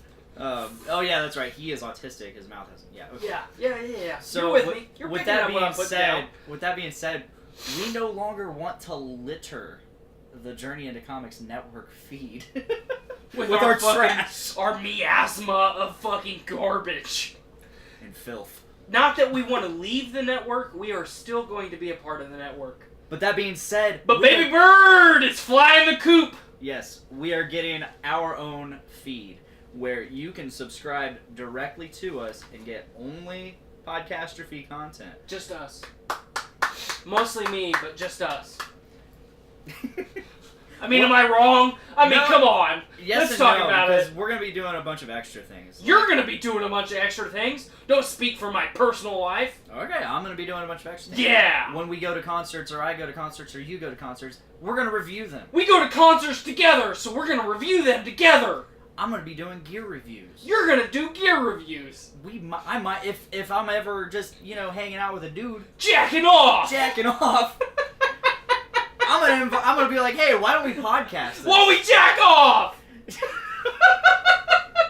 This is such a great I am so amped up right now! I know! Oh, fuck. But no, like, anytime I... Rachel, get out of our comment feed! Yeah, no one likes you. We don't like you!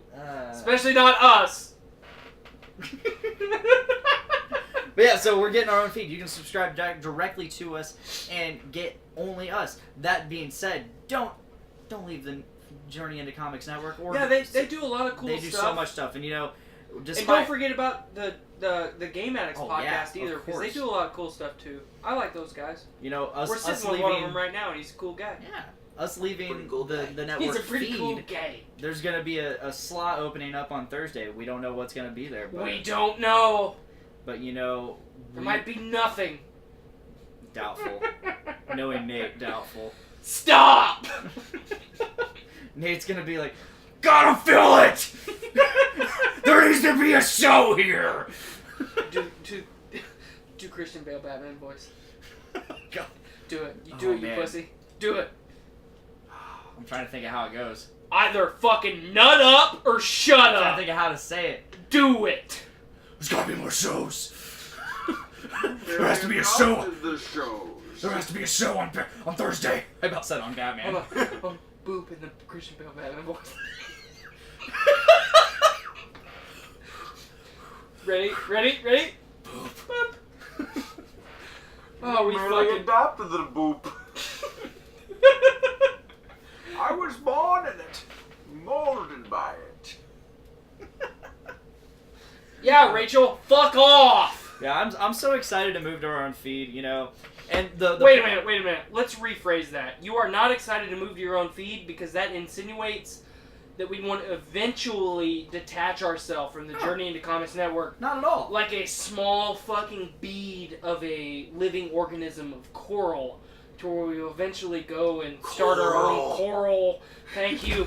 Oh, fuck! Oh no, beer on the floor. Oh man. Oh, Ah! God damn it, you knocked over Kronk. Damn it, Kronk! There is so much happening right now. Don't leave me, Kronk! There's so much happening right now, and I'm confused. You knocked over a light pail. I'm not even. It landed right on your face. I'm not even gonna clean up that beer. Why is that there? You put it there. You put it there! Ah, you're right. Alright, keep talking.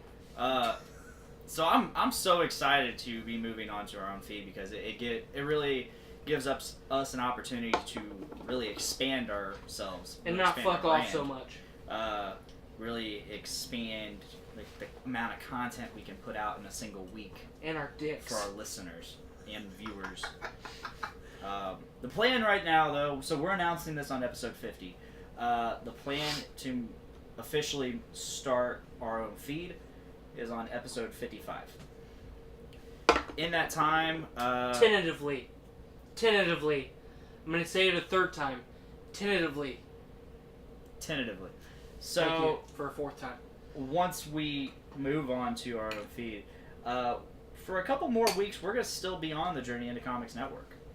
We're still going to be here. We want to make sure everybody that wants to gets migrated over and can, fully enjoy us. Don't you fucking... Oh, God, I thought you were going to knock that over again. You back the fuck down! So... God damn it, Tyler. I don't even know what you're doing right now. There's not enough.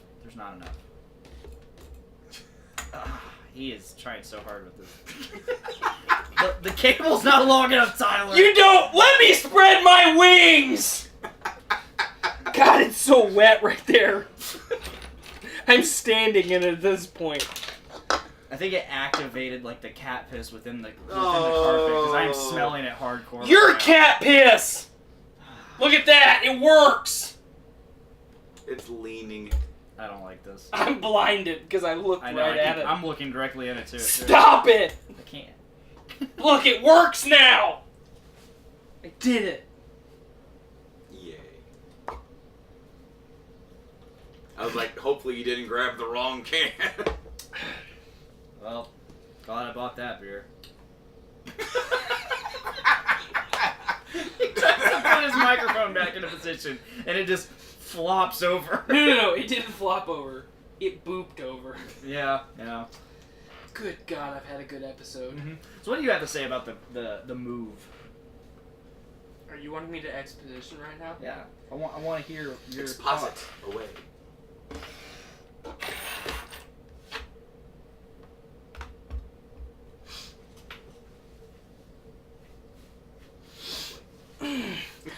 Well, I think it's a great idea. I'm not going to do that the whole time because I'm not going to put you guys through that. And when I say you guys, I mean the people listening to this podcast. Yeah, we're fine with it. I care about him. I don't really care about you.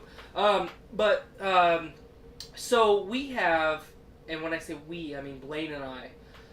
We have a lot of ideas on how we want to continually increase, our production value of the show, not only the consistency and frequency of the content that we put out. We have talked in the past about possibly putting some more shows out during the week. For me personally, as of right now, I don't have any free time to do any other shows. Blaine has some ideas of some other shows, that he might possibly. I can't fucking talk, man. It's a fucking podcast. If you say possibly one more time, I am going to butt fuck you to death.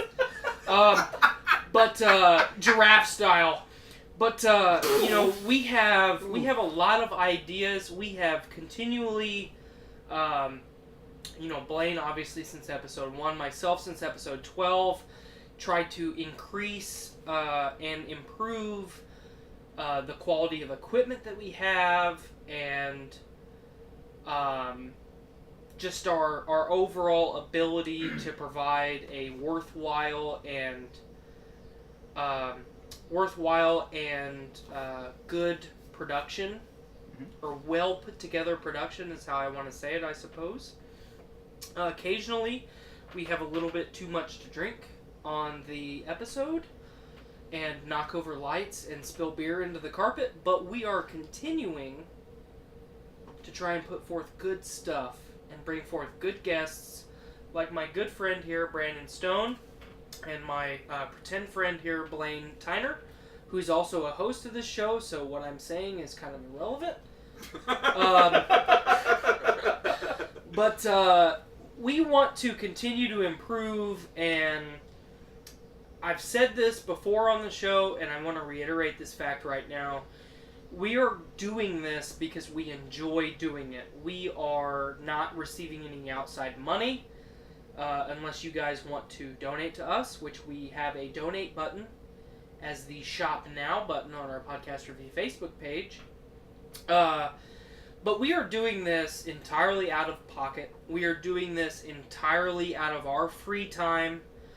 We both work full-time jobs, and especially Blaine now. After his celebration this past weekend, he is officially a family man, which I'm very proud of him. You heeded Guile's advice from Street Fighter 2. He did. He told you, after he kicked your ass, to go home and be a family man. Yeah, go home and be a family man, you fuck. But as much as I like to rag on my co-host here, he is doing the right thing. He's getting his life together. We're building a beautiful friendship. And we want to continue doing that for you folks. We're just going to do it solo style. What? We're going to our own feed. Oh. That means we're doing it solo style. Apart. I'm like, are you breaking up with me live? Yeah, I'm going to go do Podcastrophe by myself. Are you fucking dumping me on God, my own you're show? fucking dense. I'm leaving. I'm going to knock a light off before I leave. I fucking hate you. I like you, Brandon, but I hate Blaine. Oh, man. So what are your thoughts on the move, Brandon? Dude, I'm excited for you guys. I really am. I'm very excited. It's something that is going to be very beneficial for you guys. Of course, you guys have the live outlet, and of course, the availability to to lump this show in with the rest of the network. There's a lot of shows on the network that have like a kind of a specific niche, and this show is kind of like all over the place. Oh yeah. Yeah, it varies per episode. It depends on who's sitting here on this couch. It depends on what is going on in the world. That's the Podcastrophe casting couch. Exactly. So, I mean, I think it's going to be nothing but beneficial for you guys, and I'm very excited to see what you guys kind of come up with on top of the every show every single week. Oh yeah. I'm very excited, and then of course, being a part of your own feed, you gotta have a little bit more freedom and say about what day your show is going to come out. You guys could change your day if that's what you want. Yeah. You can say, you know what, guys, I had to move again, and we got to change our record day, our live day, and our release day. So we're fucking up your shit. Which look forward to in the future, folks, because I have a changing schedule pretty much every other year for the next 5 years. So stick with us. And you guys can adjust accordingly on the fly. Of course, being a part of the network and it being kind of a packed house, you could do so. We would kind of have to jostle some things around a little bit. You would have a little bit more freedom, and you wouldn't be bothering anybody else in that process. So that, and then of course anything else you guys want to throw up there, like literally, you guys could have something up there every single day of the week. Yeah, potentially. And for those who have been around, you guys have seen me do random live streams. Like I'll play Jurassic World Evolution. I'll just sit here and talk to you guys. The other night I played guitar like a jackass while testing out this new software. Yeah, you did. Yeah, I did. But either way, it's all in the name of fun and connecting with you guys. Gays. I mean, there's a potential you guys can do some live hangouts, whatever, post those up. There's a potential to do some more Drunkastrophes. Or there's also potential for a completely. Well, we can confirm that's gonna happen soon, and by soon I mean in the next year. I remember The planning has begun. I remember Tyler said that he wanted to do kind of a tabletop type game or gaming type thing where maybe he captures his D&D stuff when he gets time to do so. Thank you. As an addendum, but like that would be something cool and something completely different to throw up there and say, hey guys, I don't know if you guys will like this, but check this out. It's not an official episode, so here's its own thing, you know. You guys have the open and great freedom to do that, and then of course, it also will expand the ability for people to find the show audio wise by expanding the places where you can get just this show and all its extra components on many different platforms. I want to, while I have this opportunity, take a second to thank two people specifically. This is episode 50. This is a momentous occasion for Blaine and I. However trivial it may seem for you folks listening at home and anybody watching the live stream, when Blaine and I met, you know, all those years ago, unknowingly, I consider Blaine a fucking an intolerable fucking douchebag, and I did not want to be around him. Thankfully, I did not have to. And then when Blaine and I started working together, when Brandon and I started working together, a very legitimate and real friendship blossomed and continues to grow. I would not want to do this show with anybody other than Blaine, and as much as I fucking shit on Blaine pretty much every episode... That's your shtick almost. That's my shtick. I consider Blaine a member of my family. I consider Brandon a member of my family. And I just want to keep doing this. There's not many outlets that I have to get fucking like sloppy drunk on the internet and act like an idiot. And Blaine allows me to do that. You know, so I just want to thank everybody that has listened for the last 50 episodes and plans on listening for the rest of the episodes until we decide that we're going to possibly do something different, or we finally had enough. Hopefully that is long and far away from where we're at right now, but I want to thank Nate Phillips and Branden Stone for planting the podcast bug in Blaine and I's fucking feeble pea-brained minds that we have. Because without Nate and Brandon... I was hoping he planted him in our loins. You don't have loins, you pathetic fuck. No, you... But, you know, without Nate and Brandon, Blaine and I would not be doing this right now. And Nate and Brandon together deserve all the credit for everything that we do every week, because they made us... whether it was intentional or subconsciously, they made us want to fucking act like idiots on the internet every week. So, I just want to thank Nate and Brandon for giving us the outlet to try and provide all of you with entertainment. So, thanks to those guys.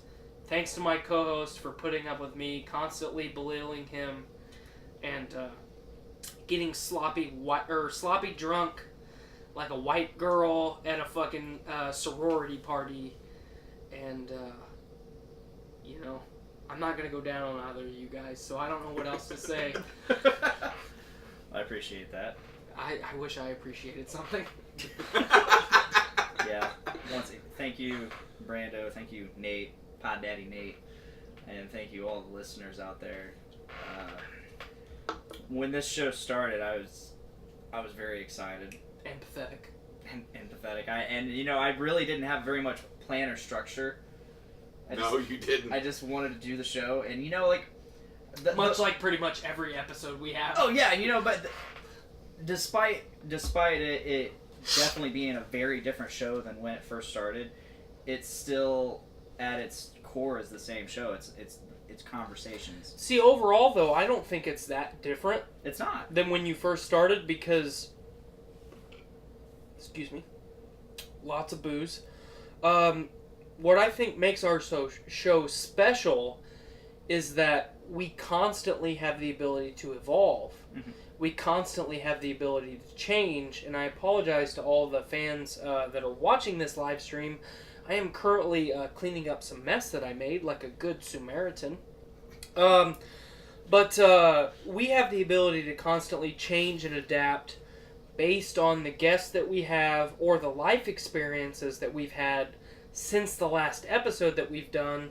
So every episode that we do is going to have a running theme. You know, I make fun of you a little bit, you retort and make fun of me a little bit. We inevitably make fun of our guest a little bit, whether we want to or not. It just happens. You know, and then our guest retorts that back to us. You know, Richard, you know, last episode made me fucking want to kill myself because he wouldn't agree that I was a handsome man at one time in my life. But we don't want to confine ourselves to one topic because you and I are so broad in the scope of things that we are involved in and enjoy and try and learn and teach ourselves about, that it's just doing the people that listen to this podcast a disservice to try and focus in on one thing. Yeah. So we're going to continue to evolve and adapt, and there might be some changes down the pipeline, and we won't know if those are the right changes unless the people that are listening and watching to this podcast let us know. Yeah. Journey into Comics Network, I'm guessing Nate posted, where did Tyler go? He's no longer with us. His spirit is just speaking I to the died. microphone. He has gone into the ethereal plane and is now just a disembodied voice. Luckily, my interface is I'm just a disembodied cock. You turn the gain. I'm a spectral dick. You turn the gain up enough on this thing, and it can pick up anything. I now see like a spectral cock going down into the like Trapper from Ghostbusters face. I swear to God, I thought you were gonna say a trapper keeper. Like middle school. Saving this for later. Yeah. Yeah. Oh man.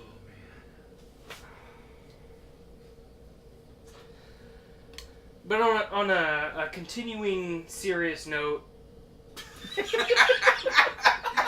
and slightly inebriated note, I want to again thank Nate and Branden.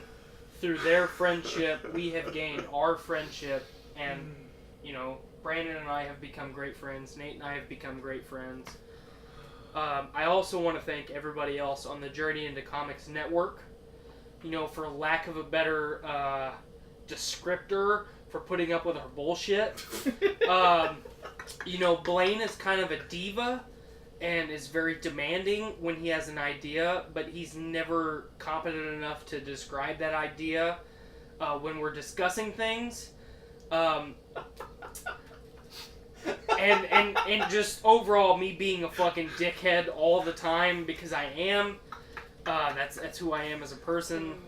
But I just want to thank, you know, everybody else on all of the other shows, and that includes Game Addicts, for putting up with me and Blaine in some capacity, because you guys are all family. You guys have all made our lives a little bit more satisfying, and we look forward to continuing to interact and grow and enjoy the rest of the life that we have with you folks. Yes. And in other news, I don't know what you're gonna say. I don't know what to do with my hands. I'm tempted. I don't know what to do with my hands. So to further promote this move to a new feed, we will be on the All Around Music podcast this Friday, August 17th. That's awesome. So please tune in to All Around Music. Go give them a like. Look forward to me being drunk and an idiot. It's part of the course. Drunk and an idiot. And he might just wear that green Oakley shirt with the sides ripped out. I swear to fucking God, Blaine, Number one, I never ripped the fucking sides out of that T-shirt. I still have it. It's in pristine condition. Number two... Can you wear it? No, I can't because it's about 3 sizes too schmedium. Number three, the shirt that I ripped the sizes out like fucking Lou Ferrigno as the Hulk was a George Mason fucking basketball T-shirt. Go ahead and take all of the beers that I spilled on this podcast and shove them up your ass.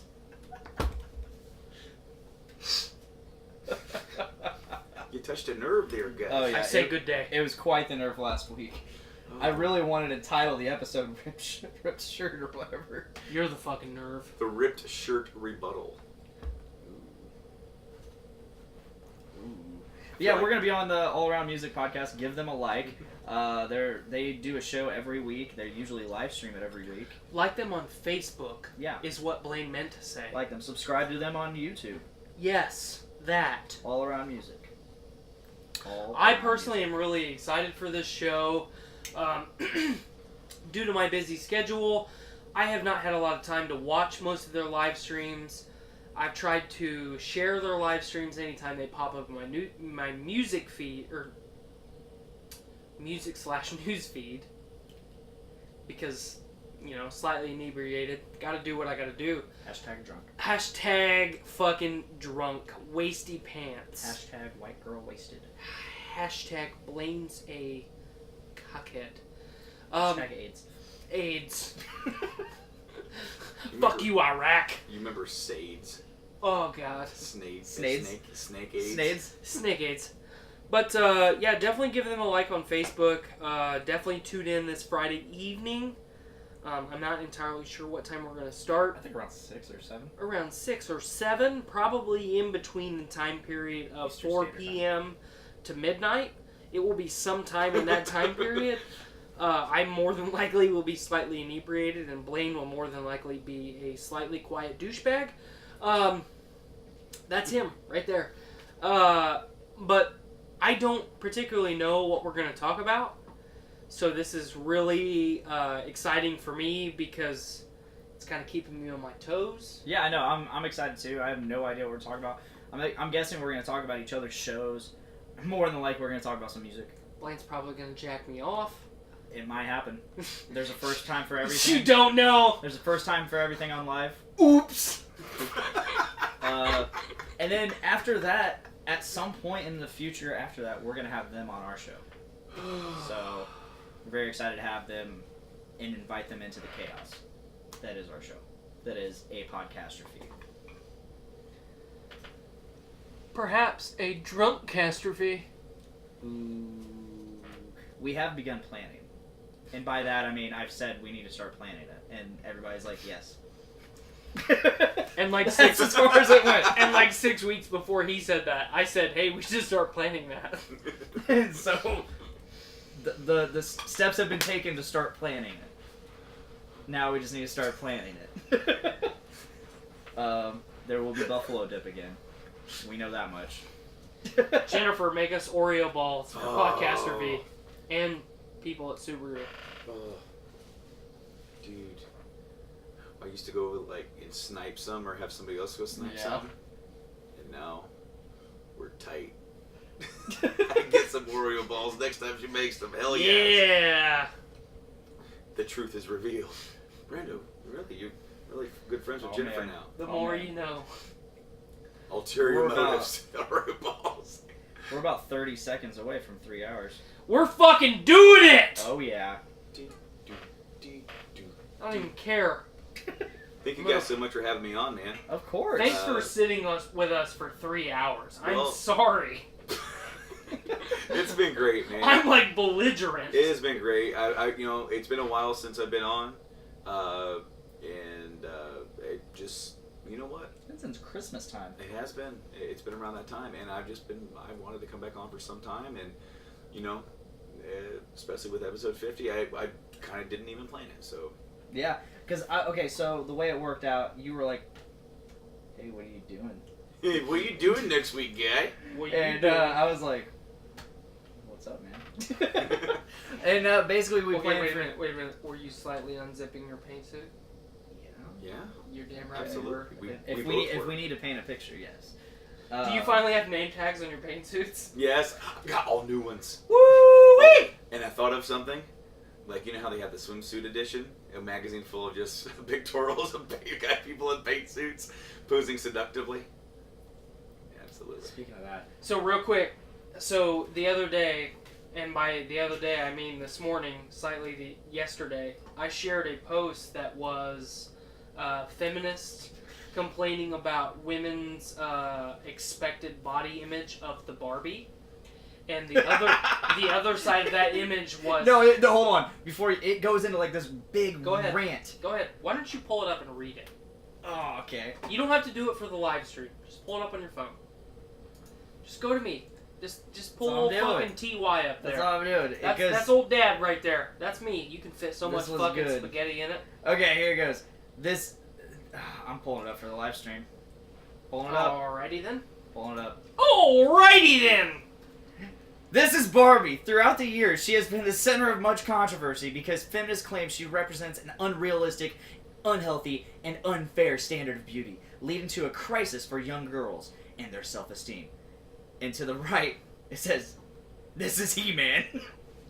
Yeah. That's it. That's what I'm expected to look like. I'm expected to look like fucking He-Man This with is fucking He-Man. calves the sizes of fucking watermelons. What the fuck? This is He-Man. I can't have calves the sizes of watermelons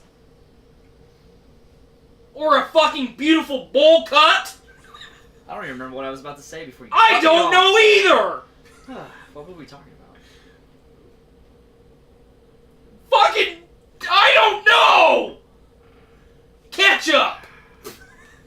In the love and joy of giraffes. Oh yeah, so You're pretty wrapped up on those giraffes there, Ross. yeah, he is. So yeah, last week was it last week or no? It was last week. Yeah. So I was like, well, we got Richard on this week. Why don't you come? And we had another guest lined up for this week. Specifically, Two guests. Specifically, I did say next week because I Zach figured and you already. Alan, right? I wasn't gonna say their names. I'm fucking saying them because they should have been here today, but they shouldn't have been here today because this was awesome. So yeah, we had planned for AJ to come back on the show and possibly Zach Davidson who's been on Brews with Dudes a lot. Right, and my friend from friend. a long time. We were gonna have them on this week, and then I told Brandon, I was like, all right, 2 weeks from now. And then I got to thinking, I'm like, fuck, this coming week's is episode 50. Motherfucking episode 50. We gotta have Brandon. We gotta have him. We gotta have him. So and I didn't even know. We did. And I got really excited when I saw the fucking Normandy out there. Oh yeah. Did you not know I was going to be here at all? No, today? not fucking at all. Blaine doesn't even talk to me anymore. Oops. Oops. He's too busy jacking off and eating stuffed taco shells. He doesn't fucking talk to me I did anymore. that last week. He ate a Subway sandwich before you got here, pal. Yeah, Yeah, and I decided to get, so normally I get just a foot-long turkey on white, that's pathetic.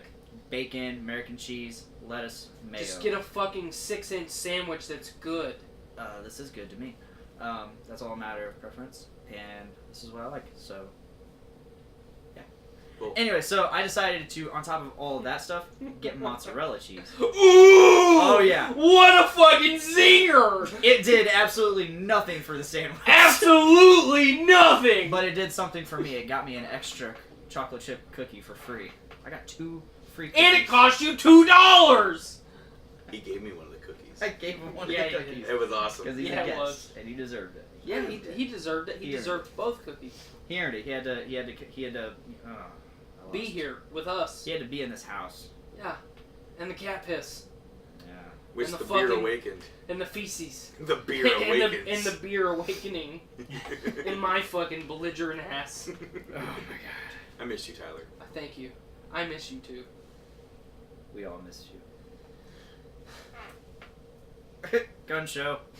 He-Man! Dad bod. Dad bod. Dad bod He-Man. Damn, Colin. Hi.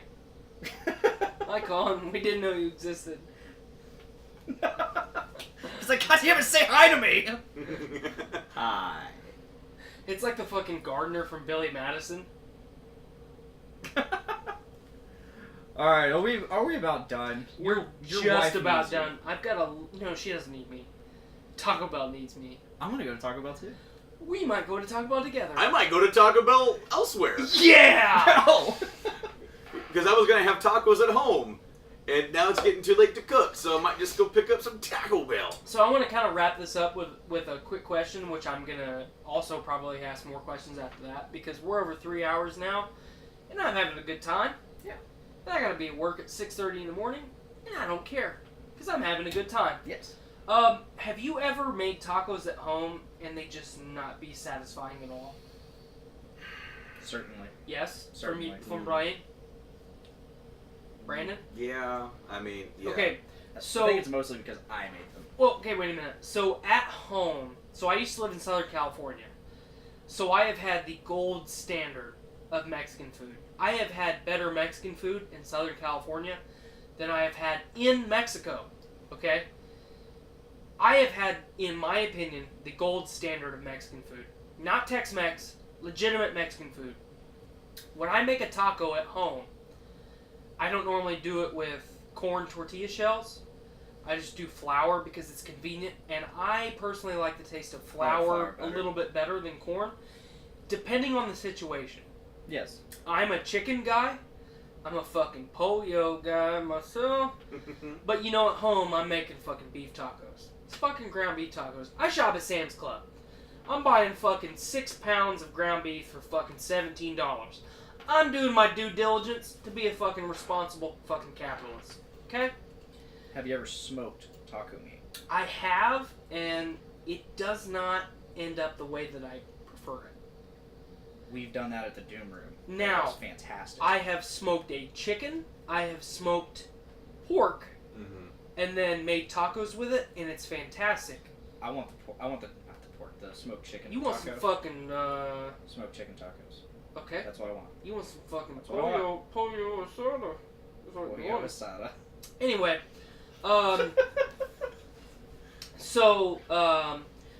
I was gonna say tacos al pastor, but that's not what you went with, so I'll just fuck off. Yeah. But last night, you know, I had the union meeting last night, so I got out of... It was like about 9 o'clock when I got home. I was home really late. Skylar and Ruby had already ate. Dinner was done. You know, I'm basically eating leftovers at that point, so I reheat the taco meat and I do my thing. And when I'm at home, my tacos are really simple, just like they are if I order them from a legitimate Hispanic restaurant. It's just tortilla, meat, maybe some cilantro and onion, and I'm obviously a fucking blue-blooded American, so I love me some fucking sour cream. All of it. I thought you were going to say cheese, but that works too. Well, the cheese is just kind of implied, you know. But a traditional taco is just cilantro, onion, and meat. There's no cheese at all. So last night, I sit down, I make some fucking meat, cheese, sour cream. That's literally the fucking totality of my fucking tacos. And they were just bad. your tone just went completely flat. They were just bad, you know. It was bad. So, and the reason I bring this up is because Skylar and I, the first couple times, we bought Taco Bell brand taco kits that were the double-decker tacos. So it was fucking hard shell, soft shell, a little bit of fucking cheese sauce to put between the flour tortilla and the hard corn shell. And the first time that we bought those tacos, I literally ate like 7 tacos. I understand. In one sitting. It was fucking good. And then every time after that, it got worse and worse. So we stopped buying them and we went back to regular taco kits. You know, personally, Tex-Mex style, I'm a hard shell guy, but, you know, convenience-wise, I'll eat whatever is available. But last night, you know, I made fucking double flour tortilla fucking tacos, and I, like, halfway through the second one, my wife is in the living room, and I looked at her and I said, these fucking suck. And she says, sorry, I suck. But that's the thing, it had nothing to do with her, it was just, they weren't fucking doing it for me. They were tacos with no soul. They were tacos with no soul. They were fucking husks. They were fucking husks. Fucking taco husks. I'm gonna keep saying that with fucking extra emphasis on both syllables. Is that the episode title? Husks. Is that the episode title? Maybe. Taco husks? No. This is the episode title. It's difficult to spell. I don't know how you're gonna do that, but you're gonna fucking figure it out. I don't really care either way. But I'll do my best. Tacos the same. Put forth my 30. It's weird how this almost taco pyramid forms. You know, because you have the best Tex-Mex / Mexican food that you've ever had, and then you have Taco Bell right in the middle, and then the foundation of that pyramid is always Mexican food that you make at home. My wife has made some fantastic enchiladas at home, which I have obviously had much better enchiladas, you know, from tiny Hispanic women, old tiny Hispanic women making me those enchiladas that were fucking, like, taking me from 3/4 to full chub. But fuck it, man, those tacos last night sucked. like I was eating it just out of necessity at that point, and halfway through the second one, I literally looked at her and said, "These fucking suck," with a mouthful of taco, and then I finished what I was eating just out of necessity, because obviously I'm going to starve to death in the next 24 hours if I don't eat in about the next 20 minutes. So, you know, oops.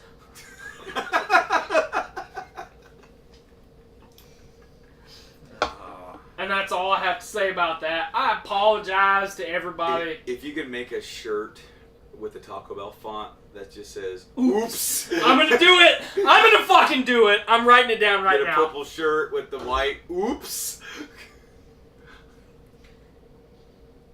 Send it to Pod Daddy. Do your fucking thing, my man.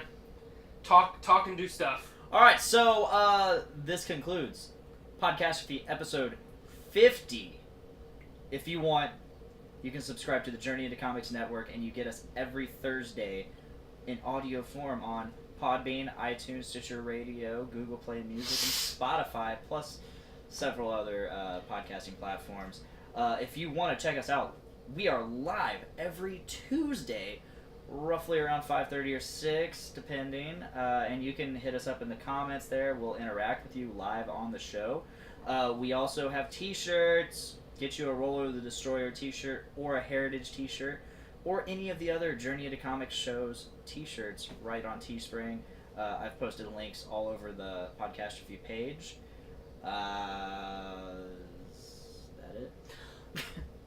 I would like to say a couple things. We are a artist-funded, totally creator-owned network / show.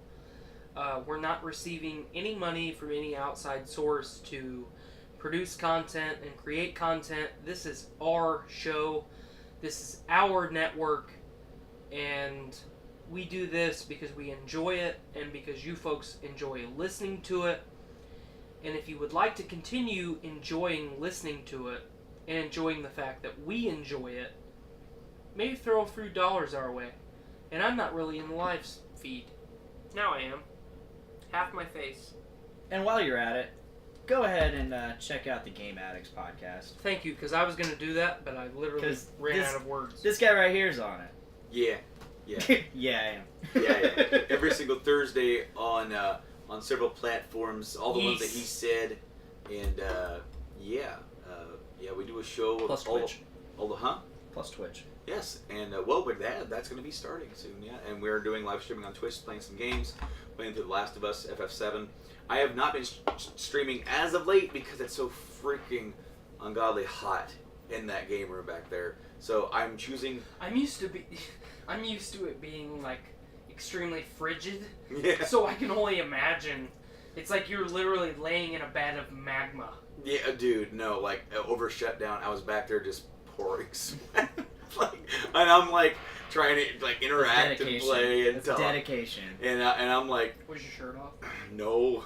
Damn so it. I walked out of that. I walked out of there feeling like I just worked a full 10-hour day. But yeah, guys, please check us out over there. We're doing some great stuff. Episode 100 coming up in October. October 24th, I think, is when we're going to be recording that. Hopefully streaming live on Twitch.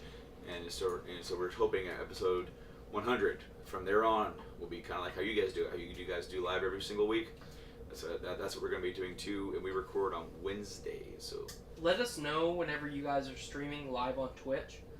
I'm not always home to check out your guys' Twitch streams, but whenever you're streaming live on Twitch, we can share that on Facebook and bring some more viewers your way. I really appreciate that. So let us know. Send one of us a text for sure, or both of us, and let us know, and we'll share that on Facebook. I really appreciate that, and I know we appreciate you, pal. Well, and I can't wait to have you guys back on that show at some point. Tyler, when you get some time, Blaine, when you play some games and get motivated. Just let me know when you have an idea of when you want me back on, and I will make time. Okay. Yes, awesome. Same. That's absolutely. That's I owe you that. You have done so much for me. I owe you that to help you out and participate whenever I can. So you let me know when I need to make time, and I will make time. Okay, so eventually when we do we haven't done a retrospective in a long time, or one of those things, and we talked about doing a Metal Gear one at some point. I still really want to do that. And how cool would that be to do after we start live streaming at some point? Oh, really hell neat. yeah! Just have all the games sitting there. I think that'd be really neat. So yeah, let's for sure. Make a date. So that's sometime in the fall. Yeah, let me know for sure. If not sooner. Yeah. Hell yeah. Oh hell yeah, man. Oh hell yeah, man. Yeah, we did it all together. Friends. At least, Group boop. At least two of us. Group boop. Boop, boop. At least two of us. We're friends. If that is all, that is all. I'm pretty wasty pants, so I'm ready for some Taco Bell. I really have to pee. Me too. Oh my god. I was gonna say that. We're actually all the same person. I'm the handsome one. He's the personality, and he's the smarts. I'm the strong one too. That. Okay, so bye. Bye. Make every day a big dick day. 1, 2, 3. Heritage. Bye, guys. Bye, guys. We did it, folks. We did it. 3 hours and almost 18 minutes. I'm sorry I rambled. On the podcast. I'm sorry 3 I hours, rambled, 25 minutes on I had the to. live. If you're still watching, thank you so much for watching. Catch us next Tuesday for episode 51. And Friday, you fuck. And Friday on All Around Music Podcast. And stay tuned. We're going to be on our own feed. And we're just going to keep plugging the hell out of that for the next 5 or so episodes. So stay tuned. See you next week. Bye, guys. I don't have the fucking button. Get in there, Brandon, because I'm